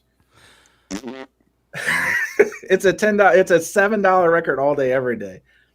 Who is going to pay more for a reissue when you can readily, if you just put a little bit of elbow grease, a little bit, you can find these things. Groove Seeker, I'm gonna start with you on this one because when I think of Seals and Croft, the biggest Seals and Croft fan I know is the Groove Seeker. Not specifically that title, but I don't want to get into the rationale of the curation of the labels. We beat that one up enough, but how can anyone justify spending 10 times on a reissue when the originals are right there? How do you please the mastered it? Oh, we're doing mastering roulette? Oh, no. Come on, 2 words, Summer Breeze. Come on now. I mean, it's a great song. Is it a $36 song on Eco Vinyl or Can you whatever? imagine, like, if I'm picking that back in my day? This thing, I don't know. I don't know. There's a piece of the vinyl buying, not vinyl community, the vinyl buying community that I'm not in tune with. I didn't see anybody post it, anybody talk about it. This is what I mean. Like the anchor titles concern me. What the hype is on some record store days. Now they're pulling like Friday music titles for record store day. It's like a Friday music special right there. You know, that label, like Back to Black or some of that nonsense. Yeah, it's like I mean, I guess you're going to be able to get it for $12 now. which is because it probably didn't sell out. I don't know how many did they press? Too many. Too many. Too many. Yeah. Right. Too many. There's too many records. Where have we heard that before? Yeah. I mean, what a disappointment. David, how do you feel? Not just about Seals and Croft. I don't want to pick on some of our favorite singer-songwriters, but just in general, like the reissues that come out, to each their own. I know the argument is this is the golden age of reissues. I don't discredit that. Well, why would you pay 10 time multiplier on something that would just take an afternoon driving around to your locals to find? I don't know where they were going with that Seals and Crofts. That blew me through me. That was nuts. Blew me through me. New merchandise coming next year to Surface Noise. The price alone, that was just way outrageous to me. Unbelievable. But I'm going to go back to the Christopher Cross one because I think that was Omnivore, which I call Carnivore. Carnivore, I think you're right. Yeah, I bought it because I wanted a better sound. I wanted to see if someone could do a better sounding version. And the verdict was awful. Oh no, damn! I mean, there was a second disc that was demos, and the mastering and quality of that was better than the original album. So, well, I don't want to get Christopher Cross too much, but when Jason came over to the Dojo Day Concert Buddy, I did put on that original, and I was kind of disappointed. I was expecting Ride Like the Wind to just knock us both out of our seats, and it was just okay. So I thought maybe this is an opportunity, like you were thinking, this is an opportunity to best that, and you're saying it fell flat for you. Oh yeah, big time. And it also probably cost 10 times more than originals. Yeah, it was like $40 for the two. Oh no, David's on a limited income, and they did it like this. Can you imagine? Terrible. I'm going demo shopping in 27, 26. I mean, my God. I'm going for the promos. Arnaldo, where do you land on this one? Do you think, because when I think of like reissues that nobody needs, I think of BMG. No, I'm just kidding. I'm totally kidding. I just had to throw that at you. Well, the John Lee Hooker has not been in print since it first came out like 30 years ago. So great call. Take that. Oh God! This is gonna be one long ass offline talk later. And it's all your fault, Chance. And the Sugar 12-inch singles have not been in print. Oh no, my gosh! I was so years ago. Please, I'm not killing you. Anyway. Hey, you're not bringing up the Zoetrope though. I'm diabetic. Cool it on the sugar. So, no, I actually looked up the Seals and Croft. Oh my! First time for everything. Here's it. The traffic. First of all, it's an anniversary. It's a 50th anniversary of the greatest hits, and it includes 2 bonus tracks. And I think this is where they put on their thinking cap. Okay. Because I'm always of the idea where when you pull out these records from the past, it's because they want to introduce them to a new audience, or a new audience is slowly starting to pick up on these artists, right? Sure. And not necessarily going to spend time digging in, because yeah, you're right, they're in the dollar bins. How many times do you look for Seals and Croft in the dollar bins? I already have my forever copy though. How many hundreds of records do you need to sift through before you find a clean copy of Seals and Croft? So put yourself in that. Yeah, it's a cheap record, but you got to put in the effort. You got to get on your knees and start digging in the understock there and try to find it. So, well, here it is. It says it has 2 bonus tracks of one of their highest streaming songs, and then Sweet Green Fields, famously sampled in Busta Rhymes' platinum hit, Put Your Hands Where Your Eyes Can See. Yep. As well as on Beyonce's Mood Forever from The Lion King, The Gift. I think that's where they were going. Because that song now has reached a new, younger audience, it is getting traction and people want to hear the original song. That's my only justification of wanting to include, especially those 2 bonus tracks on the album that were not originally there. That's fair. Now, Mark raises a good point here. He says they should have let Stranger Things use Summer Breeze Those things will sell out in a week, as our friend of the show, Tiffany, is now experiencing with I Think We're Alone Now. That's a spoiler. If you know, you know. But and again, this isn't just to beat up on our friends Seals and Croft, but I think it belies the point. Rojas, how many copies of Seals and Croft do you personally own at this time?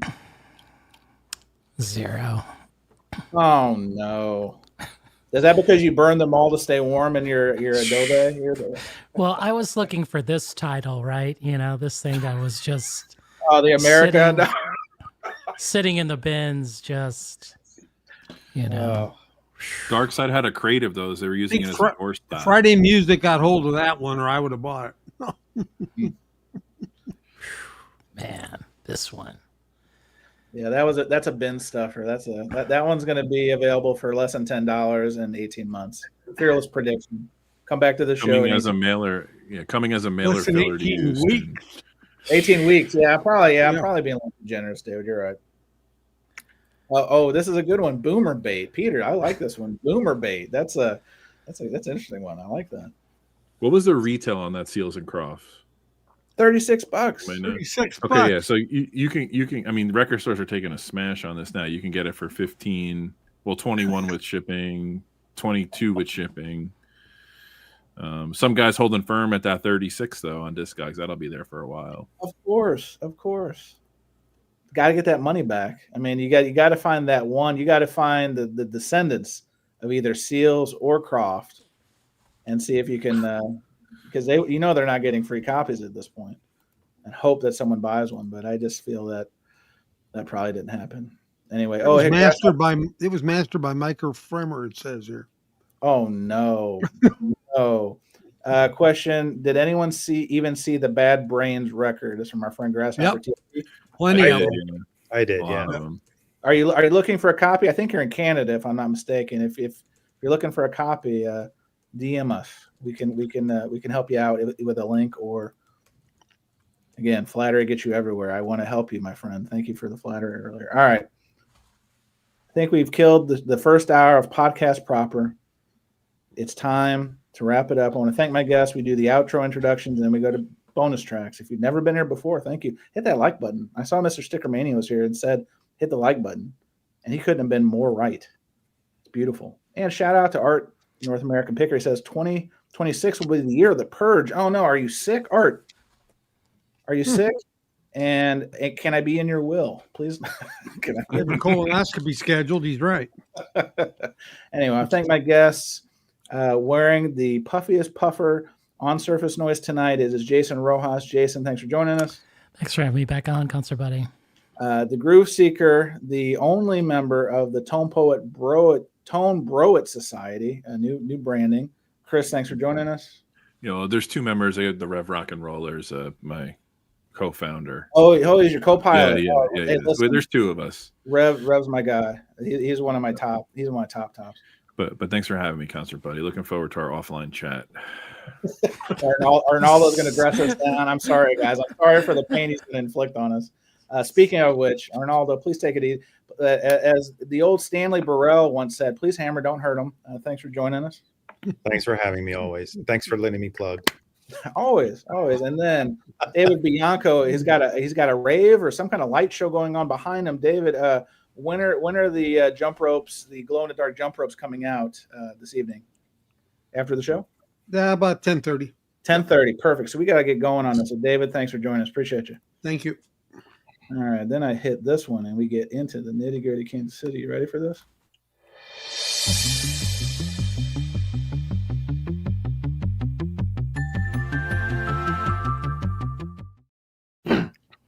Strong. Uh-oh. Someone's sick. Did the Seals and Croft make someone sick? I just heard a retching sound. I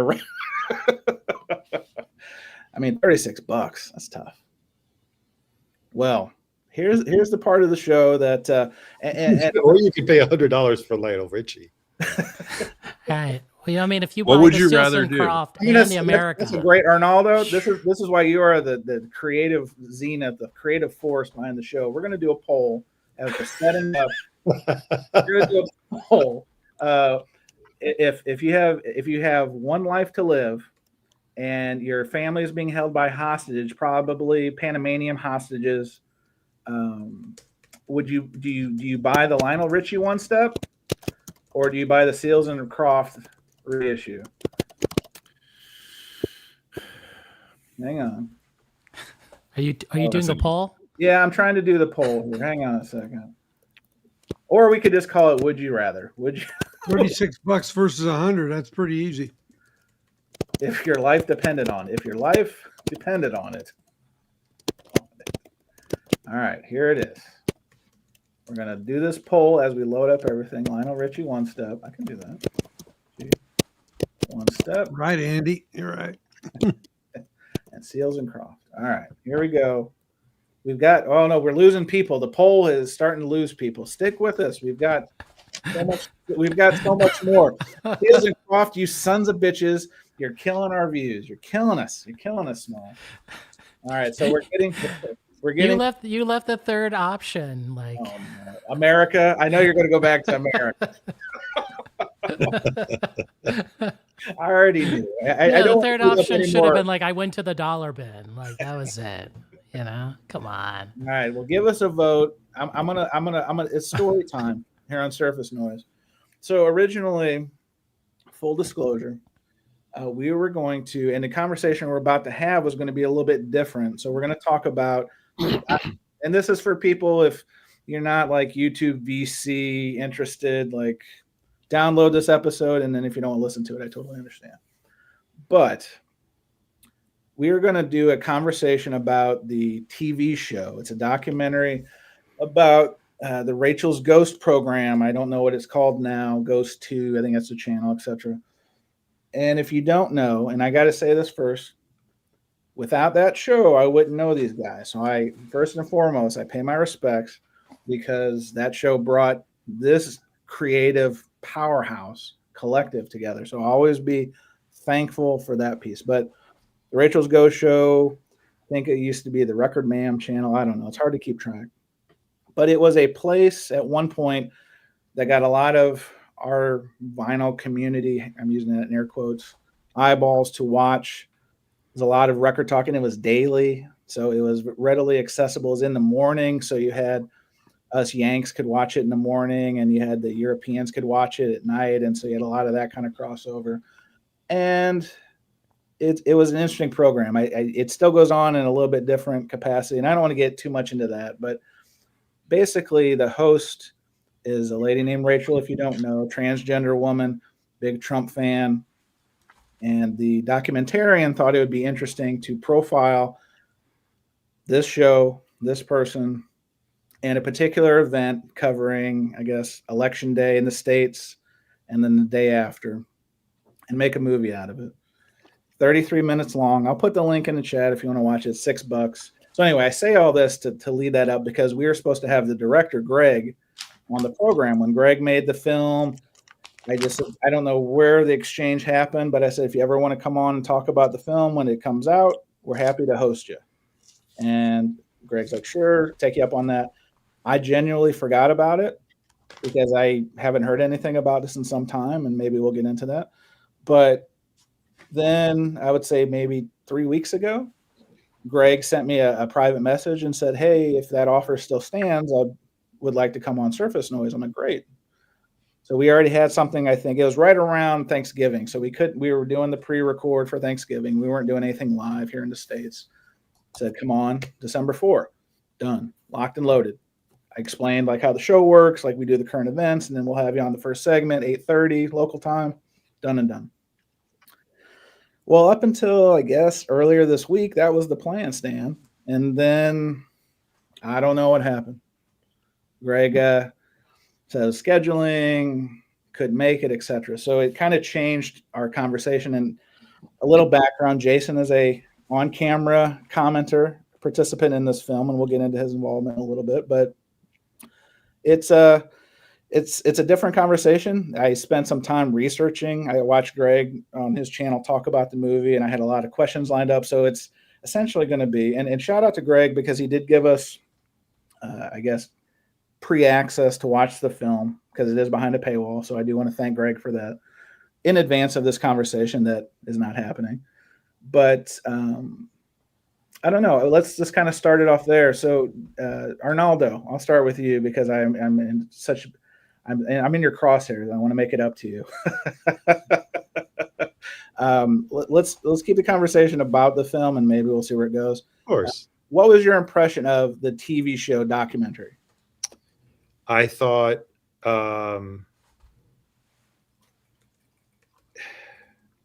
first of all, I did not like that it didn't tell a full story. It felt like he ran out of money or content, and he didn't really wrap it up. There were certain things that I think should have been touched upon that were not really fully fleshed out. The fact that, and it was mentioned at the beginning, it was a show of revolving around music, gathering people, the common hobby of music, vinyl, that's how I learned about the vinyl community. That's how I met all of you guys. And for many years that I watched, that's what it was about. Occasionally, when it turned political, I would usually tune out and leave. Or when it became a little too toxic, that's another aspect that they did not really. There were a lot of people that have participated either in the chat or even on screen. There's times that I went on the panel and I got assaulted by a certain someone that we're not going to mention, that is really not really like that in real life, but it's only a character. So it's like bullshit on that, whatever. But I think that aspect, and there are people, I have tough skin. I can just curse back at you and then just leave. But there are people that really got hurt by being on the panel of that show. And I think that was ignored. One of the panelists was actually interviewed, and that is Sarah. She was called a whore on that show. She was very hurt, and it became a huge mess. And that was never addressed. So if you're a filmmaker, you have to be objective and you have to present the facts. I felt like it was sanitized. Well, do you think it was sanitized, or so a little bit more context? I think, and I don't know this because again, Greg, it was one of my questions. But to Arnaldo's point, for 33 minutes, it felt incomplete in a lot of ways, and part of that is because Rachel, I don't know the right or wrong on this one. The channel ended either by her own means, either that is the other thing. TNC. So I do ponder if there would have been more of a direction or more of a story to tell had the channel not just vanished into thin air, so to speak. Well, all of this content, all of these topics and these aspects of the show were existing at the time the show's the documentary takes place on that day of November 5th. All of that history was there. Either the director chose to ignore it, not talk about it, or maybe his understanding of the show was not as thorough as many of us on the panel that had been watching it for about 3 years, probably. Sure. And we had and every day for hours, I would tune in and I would listen, sometimes participate actively. Sometimes it was just in the background. So I could say that a lot of us knew that show in and out, knew the people that were commenting, knew exactly what was going to happen, almost as if it was scripted to a certain point.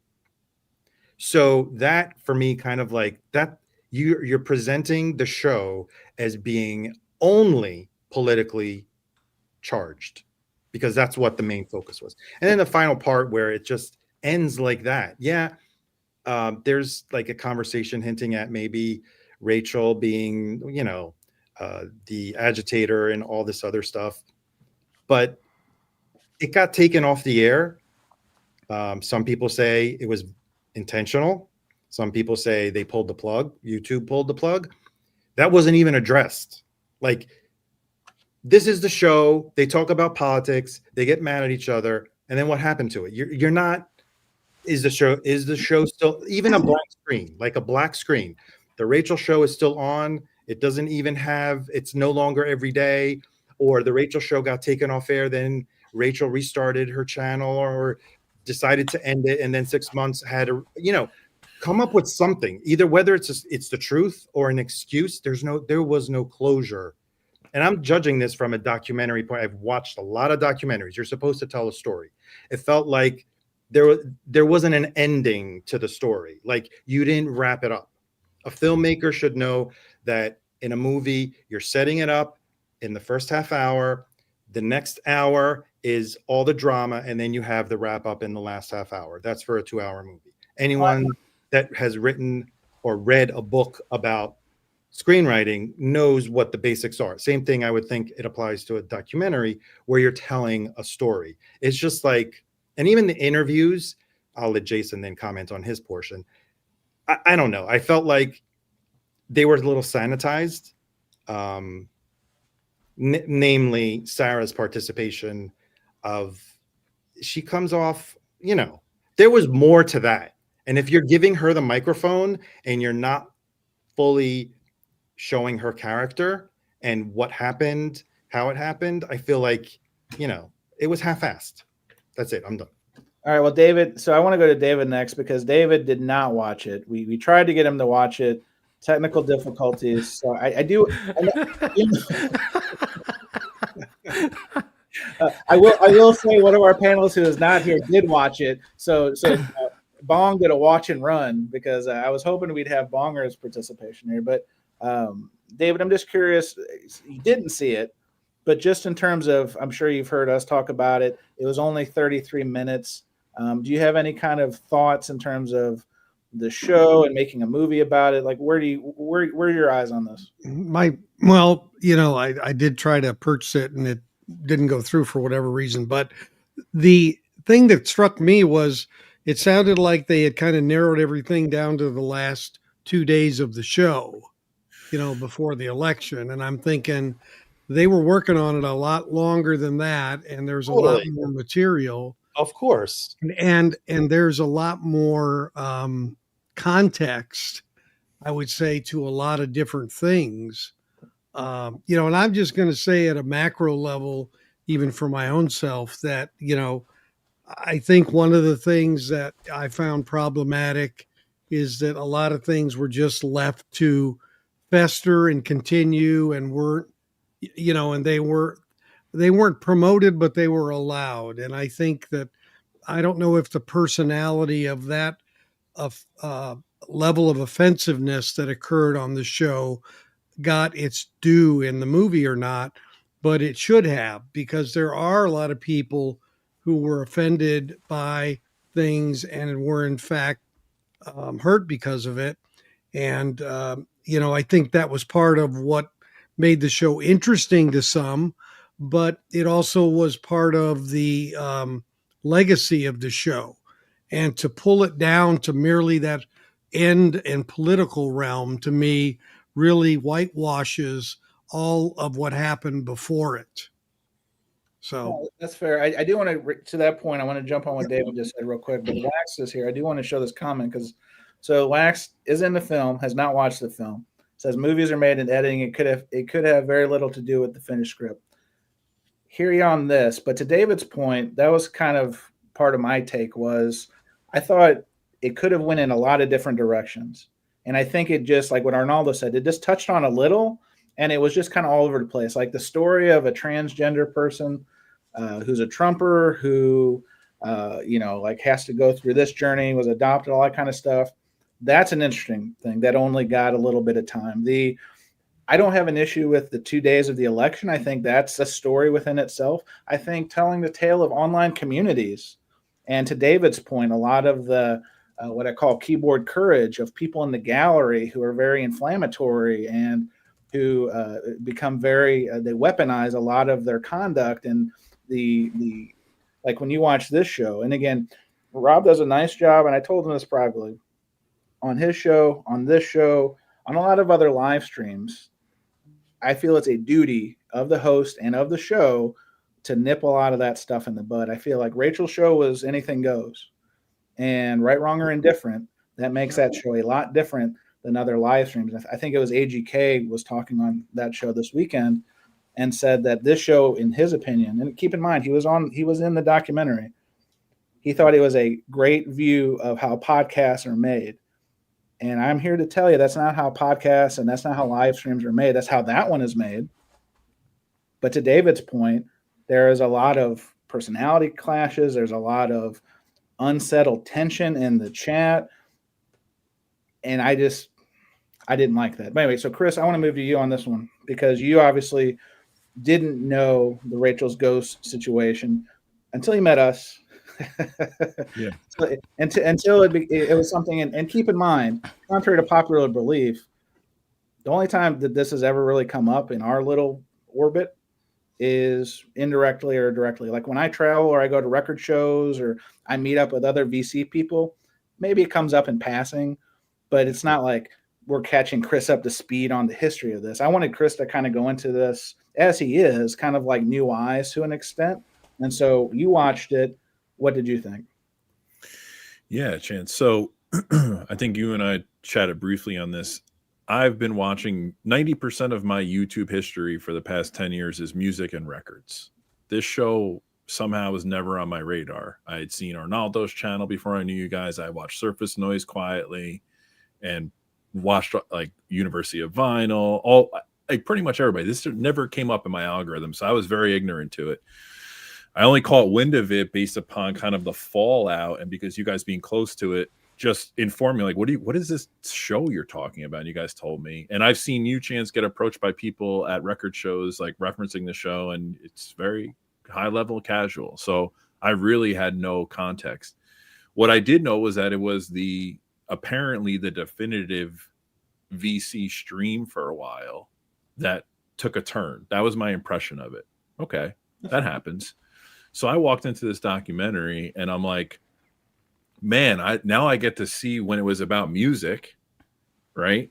And get some context about music and everybody's, because you guys came from that panel. So many people I know, I recognize in the documentary came from that panel. Names I've heard that I didn't put a face to. I'm like, oh, so I'm going to hear these people talk about music.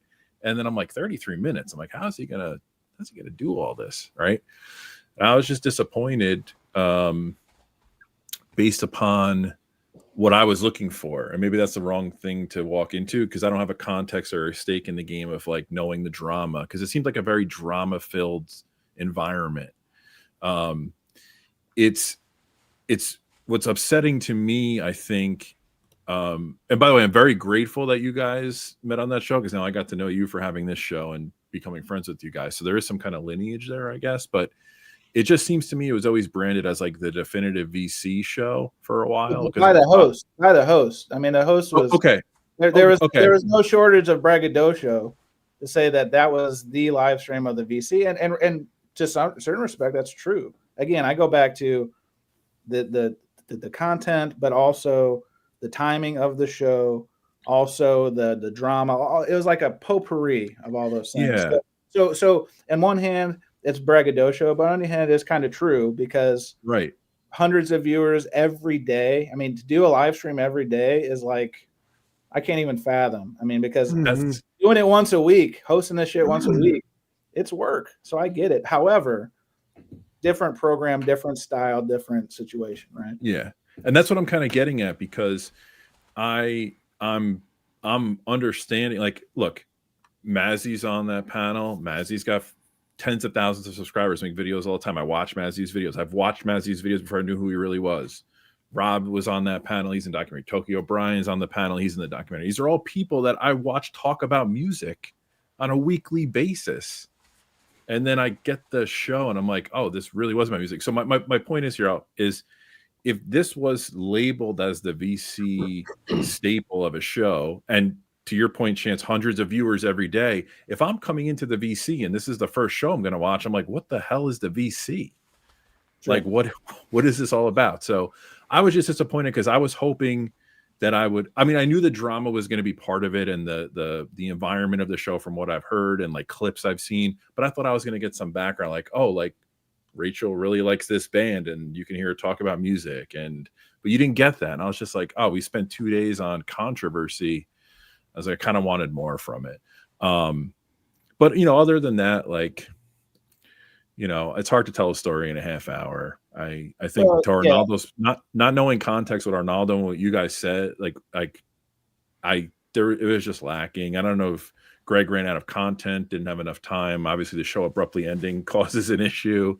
I don't know if we had Greg to a lie detector test, if we'd get like the real, because like I've seen him talk about it in a couple different forums, and he does put a lot on the plate of his editor. Apparently, someone else edited this, and he did say that he did come into it with an idea of a story he wanted to tell. But to Arnaldo's point, I don't know which one it was, because it was multiple of a confluence, but never one of a focused variety, right?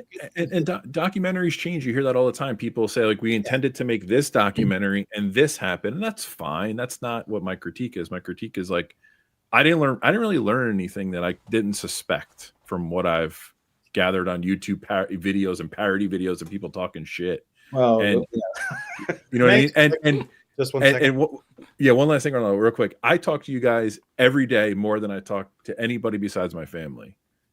And you're welcome. Thank you. That's what the VC is. Like, this shit doesn't come up in our discussions. Like, we talk about records and music. And my other point, my final point on this is, like, we very rarely venture into anything that's not music related in our group chat. So when you have people from the VC on a panel and then all this chaos happens, I can only assume that you're just throwing gasoline on the fire for views, and the show transforms. So that's my impression of it. Anyway. So before we move to Jason, because Jason's one of the stars of the show, Arnaldo, did you have one more? Yeah, I just wanted to say one thing, and it's totally fine, because you cannot tell. There are filmmakers that are capable of, in 2 hours, telling the story of someone, but it's totally fine that you focus on one part of someone's life, right? You're describing an event, a situation, and you're capturing just like a portion of it. If that was the intention of this documentary, which I don't think it was, because like other people have said, it was in the works for a while. They were talking about, you could hear echoes even before the event, right? And it's perfectly, and if that was the case, yeah, he represented just a portion of a small portion. I think, in my opinion, it's the wrong portion of Rachel's ghost that was presented, because when we celebrated, what was her 5,000 subs or something? It was a huge, right.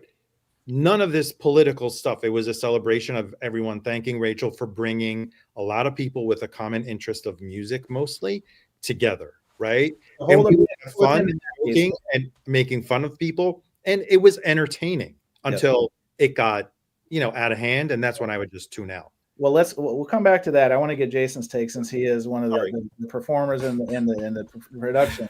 But you raised an interesting point. We're going to come back to it. So, Jason, obviously you were asked to participate. Obviously, you have a checkered past and history with that program. I don't know if we need to get into all that, but in terms of your participation plus the output plus the film itself, let us into your psyche. Okay, so let me say this for everyone watching, right? Everyone's waiting. Yes. How many people are watching this? 121 fine people, or 114 fine people, and a couple. So I'm going to be okay. Click the like button. Yeah, hit the like button or hit the dislike button. I know you're out there, Blue. Even half you guys click the like button. Hit it. Make him big, Chance. Make him big. We got special music for Jason. Yeah. This is the moment we've all been waiting I know. for. We've got the music. Okay. A Coke and a smile and shut the fuck up. No Richard Pryor. We don't have a Coke and a smile and shut the up. So I'm going to say this. I did participate in this movie. My interview, that was probably like a good 2 hours, was totally edited down to what? A couple seconds, I think. 30 seconds, a minute? 30 maybe seconds. 32 minutes. Probably. And so what I said was definitely taken out of context to fit the narrative of VC people, against each other. So when your interview is chopped up, like that to fit this narrative, it's clearly very disappointing. It sucks. Now let's talk about the documentary itself, right? Yeah, real quick, Jason. Dr. Johnny Fever says there's 115 fine people and 6 ugly ones. And that's Johnny Fever's words. Johnny Fever, thank you. So I'm going to be honest here. The documentary, like, you got to ask yourself, what does it have to offer to the VC? Like, in this 30 minutes, this movie doesn't have much to offer. And it could be an embarrassment to the vinyl community. If you were like a non-VC person watching this, you would want to avoid these people, like including me, which that sucks. That's disappointing. Jason doesn't know is I've been trying to avoid him for a couple of years. And right. So, I mean, and I'm going to let the cat out of the bag here. That thing where they filmed everything from her trailer, that was all scripted and contrived. Like, everyone was invited, to be on that filming, so they were acting very, what do you call it, performative in a way. Well, what's that term? I think it came up the other day where you're being watched, so you're maybe not acting right. It's called like the Hawthorne effect. Hawthorne effect, yeah. That's what it's called. So then you're going to act a little bit more, right? Which that's messed up, like that means this acting and stuff doesn't really make this an authentic documentary, right? So that's kind of sad. And to fit this narrative and stuff and about like haters, I think there's a point where I think somebody in the documentary is talking about the haters and that's the wrong word. The thing is, when they're using that term, haters, or, that's just my haters, they're appealing to your emotions here to like evade any criticism. Like, don't let that fool you, That's a very disingenuous, cheap attack. That's a way to silence your critics. Like, that's very insincere. So this thing that was made, like it, as everyone has pointed out, it doesn't really tell the full story, because there were positives, I would never have met, these guys. I mean, especially like David Bianco, Arnaldo, Fidelis Frequency, CONCERTBUDDIE here, right? Without that show. Like, and that's the thing. It's sort of, this documentary sort of just blows that over. We get into this sort of acting and drama and stuff, If you're acting on a live stream, right? That means like you're not authentic, right? You're just, I guess, a TV show, I suppose. So, here's where I want to cut back. Go ahead and finish your thought, and then we'll cut back to No. I think that's, like I said, like if you were a non-VC person watching this, you would not be hooked on this show. These are people to avoid, like including me, which is disappointing. Like, it's not about the vinyl community, like there's nobody showing records. They kind of put, Rachel as this enigma, but like, I think we all know that she wasn't an enigma, right? It's trying to form this narrative, and it's a false narrative, trying to show some person in control, but really not. Where was the showing of records? Not one record was shown. That's why I tuned in. I'm like, I want to know what these people like. I want to know how they. Waxed Mazzy always showed records. Like, none of that. Well, so this is a great point, and this is going to bring me back. So this is where we're going to connect. This is a connective tissue between kind of what Jason was saying, what Arnaldo said earlier, because up to a point, I would say most of the conversation, was music or vinyl, whatever, right? Vinyl talk. If it was people on the panel bringing up news of the day or reissues or talking like shows they've seen, that was a lot of it, to the point where other people like Michael 45 was an early proponent, were helping to kind of advertise this show in other places and collaborate with Rachel. I know Rachel did some stuff. She was like a moderator for some stuff Michael did, et cetera, et cetera. But to Arnaldo's point earlier, something, and I think it was, I don't know. I don't want to speculate because I don't know. It's hard for me to know without knowing. But the show did change at some point. And it changed for a couple of reasons as I see them. One, the chat got nastier. There was a lot more infighting, at least that I noticed. There were new people who were coming into that sphere who had nothing to do with vinyl, had nothing to do with music, had nothing to do with nothing as far as I saw it. And Arnaldo brought up Sarah. I don't want to make this personal. Sarah took some shots at me one time, which I wasn't real fond of because I don't know this person. But Sarah had her own thing, and her motivation was to come in and bring some of those people to whatever she does on her stuff. Manosphere. Right? Clear as day. Stuff I'm not interested in, stuff that nothing to do with records whatsoever. Right. So it never made sense. You had there was a lady named Lauren De Laguna, very attractive lady who was an internet lawyer wannabe, also brought into this sphere. So at some point, the conscious choice was made to bring in other people to that little environment and let the chips fly where they may. And I think, to me, to Arnold's point, like I remember that 5,000 sub thing, people came in, congratulations. There was a lot more goodwill. There's a lot more, there's always going to be personality conflicts in life, on the internet, on live streams, and in the vinyl community. But something turned, and my opinion is that Rachel was okay with that, because I think Rachel decided, I want to take this as far as I can. And that's why it became quit being a pod or a live stream about the vinyl community per se, and became the TV show or an entertainment show. That was one word that was thrown out, which is her prerogative. I can tell for myself, that's when I started to kind of question, is this something I want to participate in anymore? And obviously there's things I got involved with some radioactive people, and we're not here to talk about that kind of stuff. But for me, there's oftentimes that show left me feeling, what did I just watch? 2, why did I participate? And 3, left me questioning my own behavior, my own values. And it didn't make any sense. It didn't make me see, like, when part of our show, in my opinion, and part of my responsibility as a host, like, people's time is very important. It's very valuable. It's your most valuable commodity. And people who come here week after week means a lot to me, means hopefully a lot to the guys. We have a responsibility not to have people leave here feeling worse about themselves. My opinion.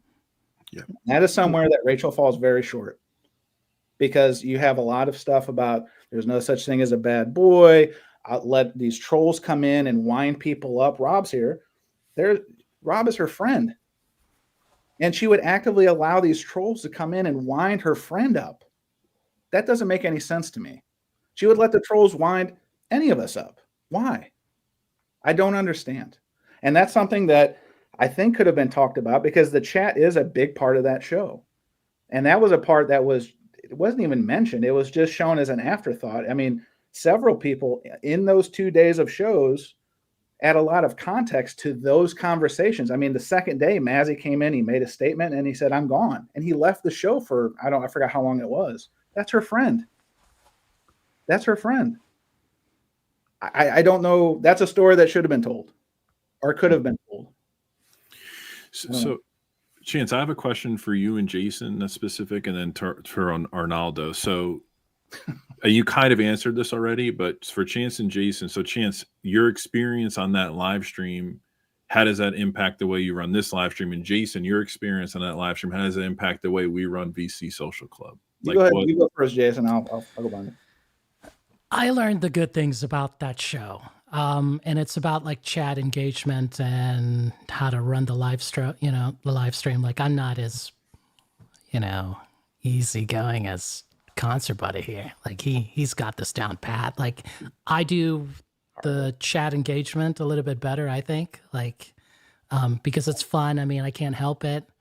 I mean, shout out to Johnny Fever. His comments really, they just kill me. Like that thing we had about the quality control, and he put that joke. I was just dying. Like, I couldn't, but I mean, that's what I learned, if you're going to do a live stream, it's going to take that work. I think somebody asked that question, CONCERTBUDDIE, like in the chat earlier about what does it take. Vinyl Chris Mann, he asked. Oh, Chris Mann, yeah. So Chris Mann, if you're still watching, it's all about the engagement. I know you can still stay with the topic, but always like take the topic and refer back to the group chat. You know, which again, Flowers. Rachel does a very good job. Yeah. She's a master at that. Very good at it. Very good at it. Running and directing the show from the chat.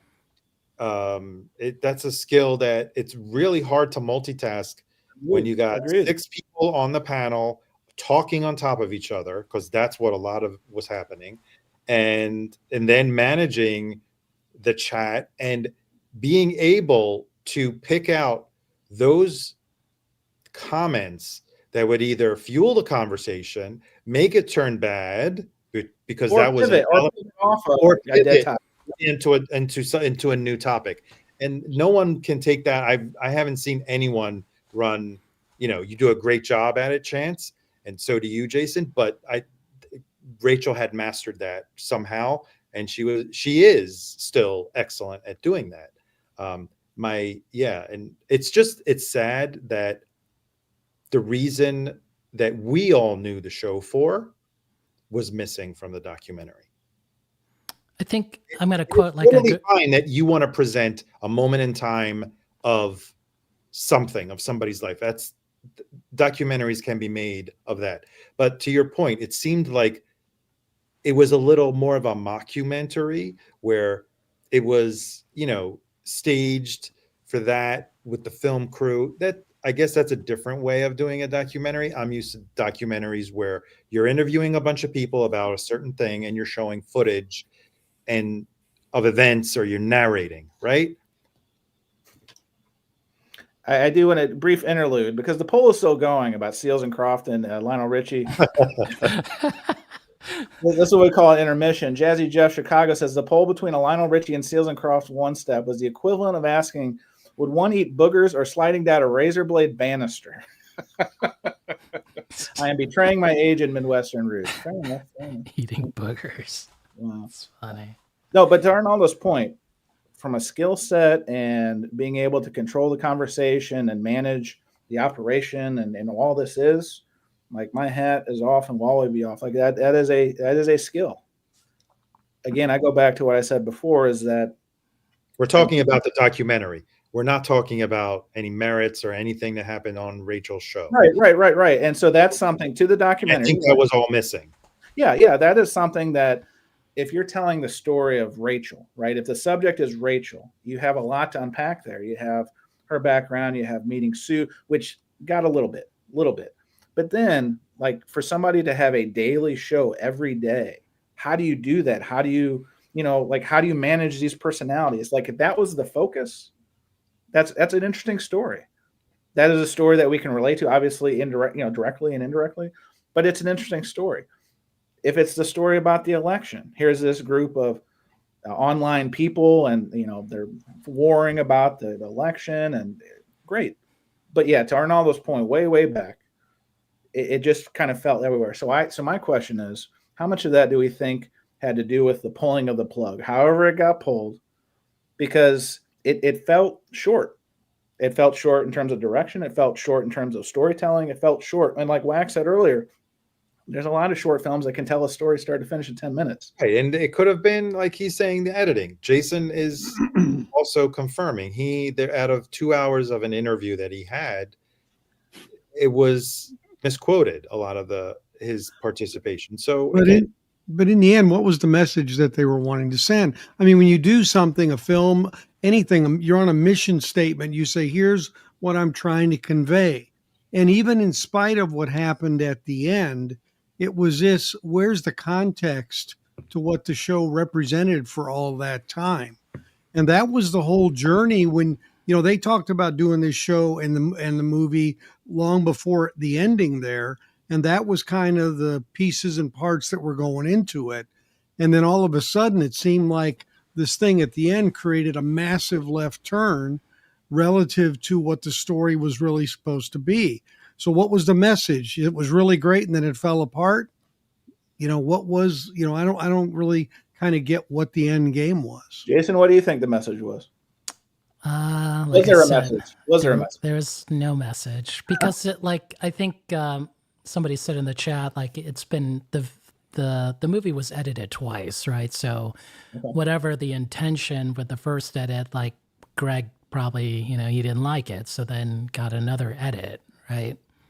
And this one is 30 minutes, like Arnaldo said, and you said, it's lacking context, right? You're just going deep dive into these people, and it just doesn't hold your interest. Like you would not be interested in these people. So Chris, we've all experienced the TV show from way back. Yeah. Right? Good, bad, or indifferent. Let's be clear on that. So in some way, we knew the characters.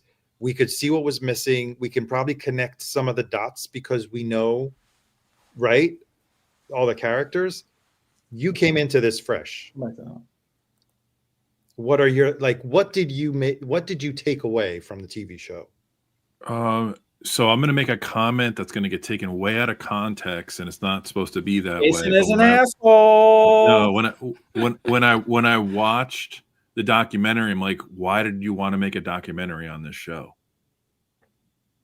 It left me saying, like, what was so appealing about this show that we had a film? Like I've learned more through rumor mill and other people commenting on those videos about the show than that documentary presented to me. Whether that narrative is true or not doesn't matter. But I came out of that documentary like, okay, this was anticlimactic because there was nothing. I didn't learn anything new that I couldn't have figured out by watching old videos or clips that people have saved or whatever. I just didn't understand. If I didn't know anything like through general like comments from you guys and others, I would have been lost watching that thing. I would have been like, what's the appeal here? Here's a good question. You're supposed to tell a story. Well, right? Here's what I want to add, because Greg has said this and in other interviews and other places about he's trying to get this seated in film festivals and all that stuff. And I don't know a lot of the inner workings there. But when Wax, who has background in the film industry, says most of the time a film is about playability and not making a point. Okay, I hear you. However, what is the playability about this? Because it sounded like Greg was getting a lot of pushback from some of the places he had submitted it because of the triggering of the conversation, because of the profanity levels, etc. So where would this play? David, would this play in any, I don't know if there's a Dallas Film Festival or whatever, but where would this play? Is this a straight to like video kind of thing? Because it's 33 minutes of what? Having not seen it, I don't know that I'm the best. Oh, yeah, that's fair. That's fair. I mean, fair, tough but fair. Yeah. Okay. I just come in very unbiased to this, so like I don't know where it plays. I don't know. I mean, if this is like if this was an episode of a Poughkeepsie, New York, maybe maybe actually, New York, yeah, Poughkeepsie, New York. Damn. Maybe they could play it at WFMU next year. No, because you have to think about this. This is how big the VC is. Right? I know people that have channels about how to knit that are approaching 500,000 subscribers. Right? Yeah. You're talking about a channel that had at its max 6,000 subs.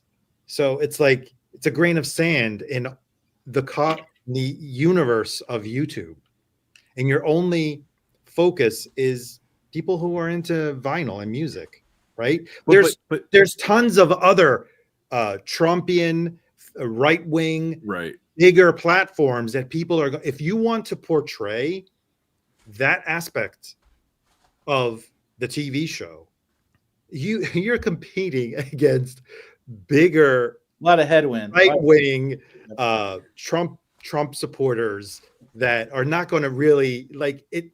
It's going to drown in that sea. They do it far much better than right. That's it. That's the kind of what I'm getting at, Arnaldo, is that it's in a small community like this, and this was supposed to be the show of the vinyl community or the highest viewed live stream. There is nothing about records in that story. Right. There was nothing about music in that story. I'm trying to say, if you're trying to only portray the political part, right? Even in that, you're going to drown, because I'm sure someone can make a documentary of all these other right-wing conservative loonies, I call them loonies or whatever, that say outrageous things, and who knows what goes on their streams, that is probably going to appeal to and be a lot more outrageous and have more of a playability, like Wax says, because it's so much more bigger. You know what I mean? I bartended in suburban New York for 15 years. Nothing that was ever said. Another humble brag. It's a Billy Joel. This guy, Woody Boyle over here, everybody. Woody Boyle. Nothing that was said on that show would probably touch the tamest comment of the conversations I've heard and the antics I've seen about politics and controversy. I'm telling you, on a daily basis. So it's like I'm saying that because it's an extreme way to agree with you, Arnaldo. Like I don't know what. And I think maybe there could have been a different angle that would have been a lot more playable or marketable or sellable to a festival if you did maybe focus on, look at these nerds that are talking about showing records, and they're talking about pressings, and they get all in a fight because they say this pressing's better than the other one. It's like, get a life, people. I think that could have been, what would have had a better success. That's a narrative, Arnaldo. How do you get people that are aren't politically driven, that want to talk about records, turned into maniacs because like that's the American narrative right now.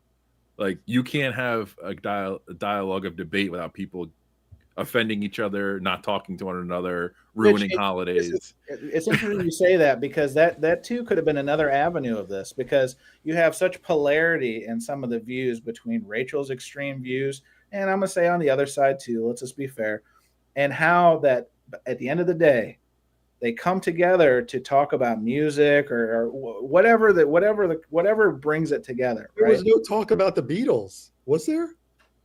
There had to have been. I mean, I'm not going to go back and watch it, but I mean, Mazzy was there, so it had to be Beatles. There, he had to slip in something. Well, there was John Lennon in his shot there, so right. Jason, that's another interesting point. Like, if you look, I guess Mazzy and Rachel, from what I gathered about the show, have opposite political views, right? But they both love the Beatles. So to your point, like, that could have been like right. How do people in today's climate, in today's like social media diversive area? Yeah, that's a great thing. How do these people at literally opposite ends of the spectrum come together daily? Because there's not a live stream Mazzy won't pass up. Let's just be honest. If you're still in Mazzy, it's true. But how do they come together to coexist? And I believe they're friends. Again, it's hard to say, because I don't know who, again, the characters, I don't know who Rachel is really friends with and not. I thought at one time we were friendly, but I've been led to believe otherwise. And so it is what it is. There's so many times, and this goes back about the confusion about the chat. There's been people, and there's some people here, I'm not going to say who they are, who have talked to me trying to better understand that environment, try to understand some of the polarity. And you know what I say? I'm going to say it here. Exactly what I've said to other people. Rachel's primary focus is that show. Period. End of sentence. So once you understand that, you either accept it and go with it that way, or you don't show up anymore. Like that those are your two options, in my opinion. I have one other thing that really pissed me off. How do you have Tokyo Brian get interviewed and not have Fish in that documentary? Oh, it's completely Brian, unacceptable. I'm sure Brian slipped it in, and that was probably the first thing they cut out. Jason, I got a question for you. So, however the last channel got pulled down, taken down, whatever, who knows?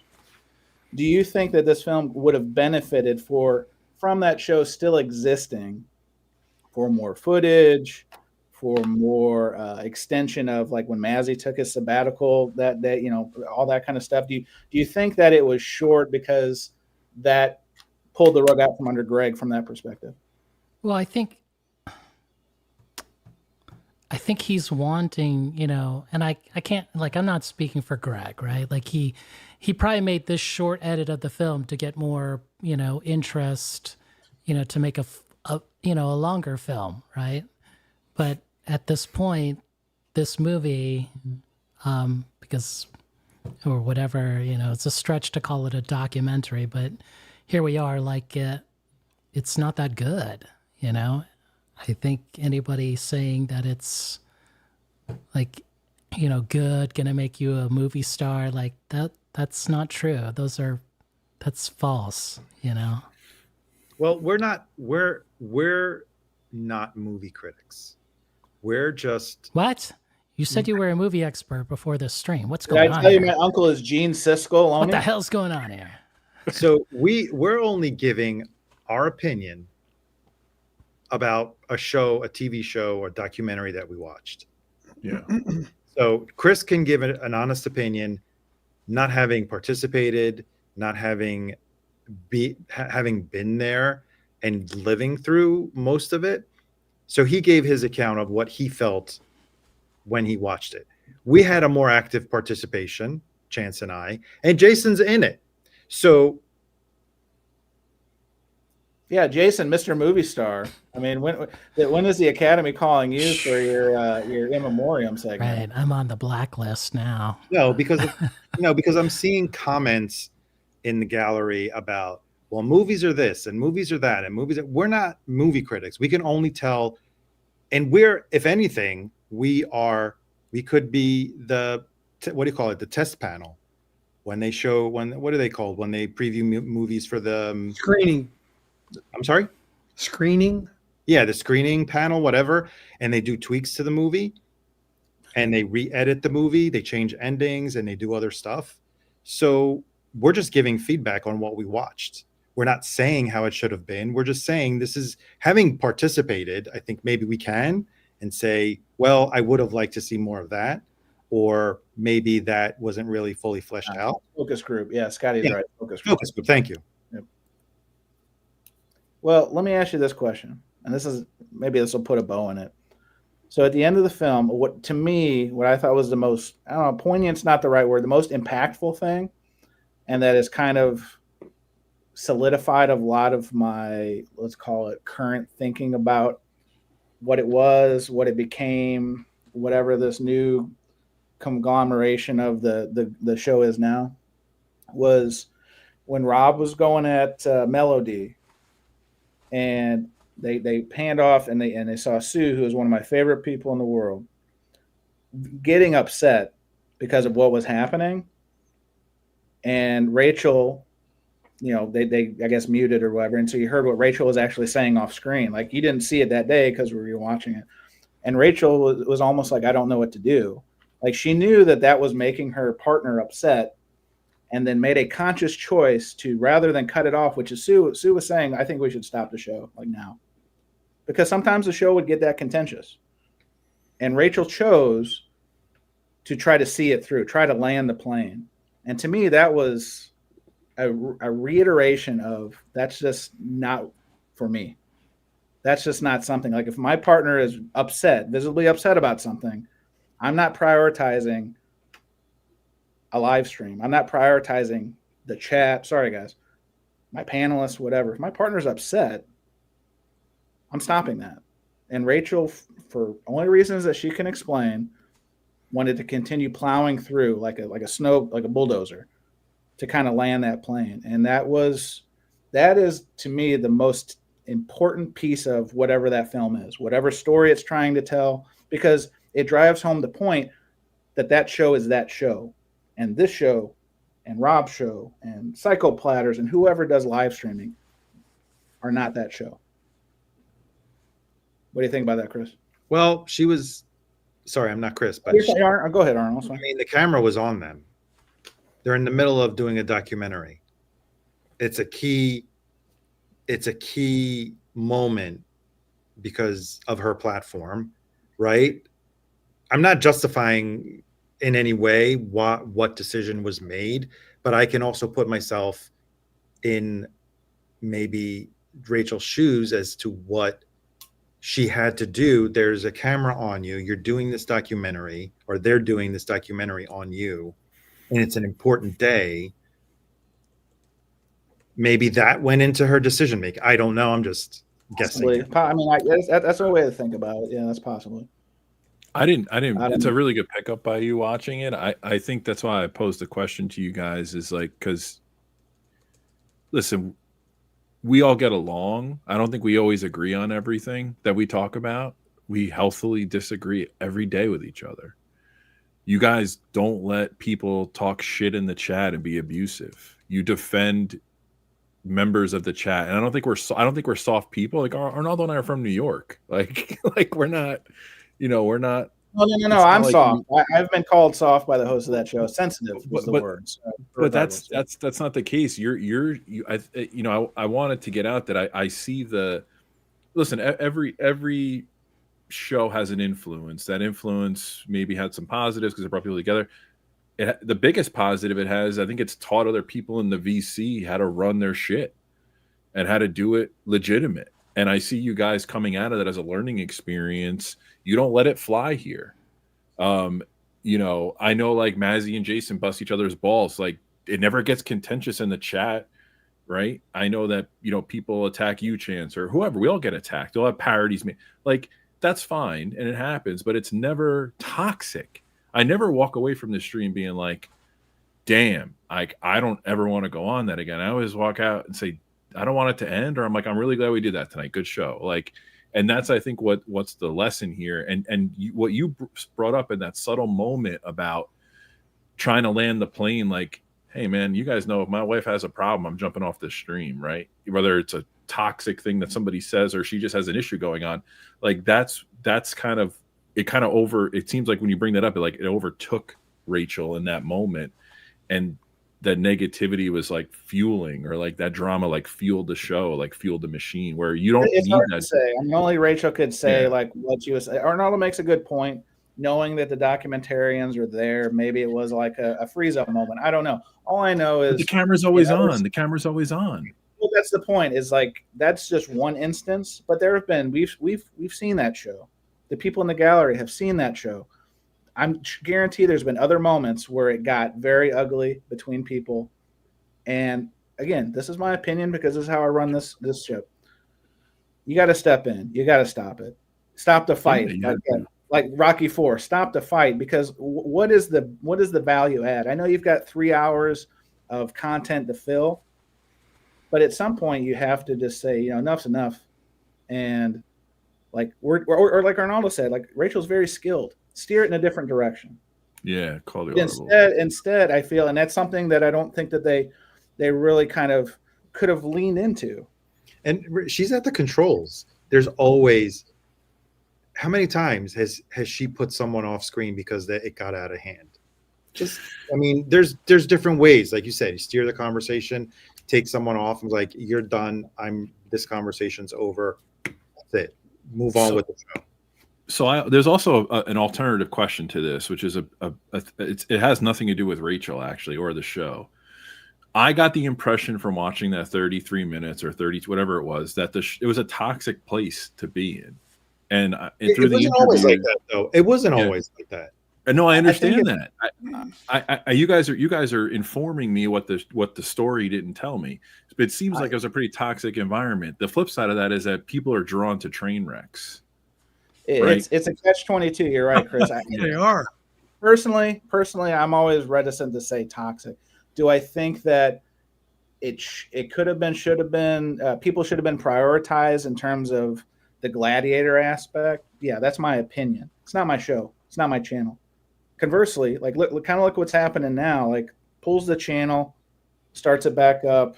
That's again maybe a different conversation, but then lets the trolls back in. Like, okay, like what are we doing? What are we learning? Like it almost seems like, okay, round 2, here comes. I don't know. That's my Jason. What do you think? Do we really need to keep talking about this anymore? That's fair. Look at Jason's the voice of reason. Jason's the voice. Can you imagine? I thought Jason was the villain after that. I thought he was a bad guy. Bad guy.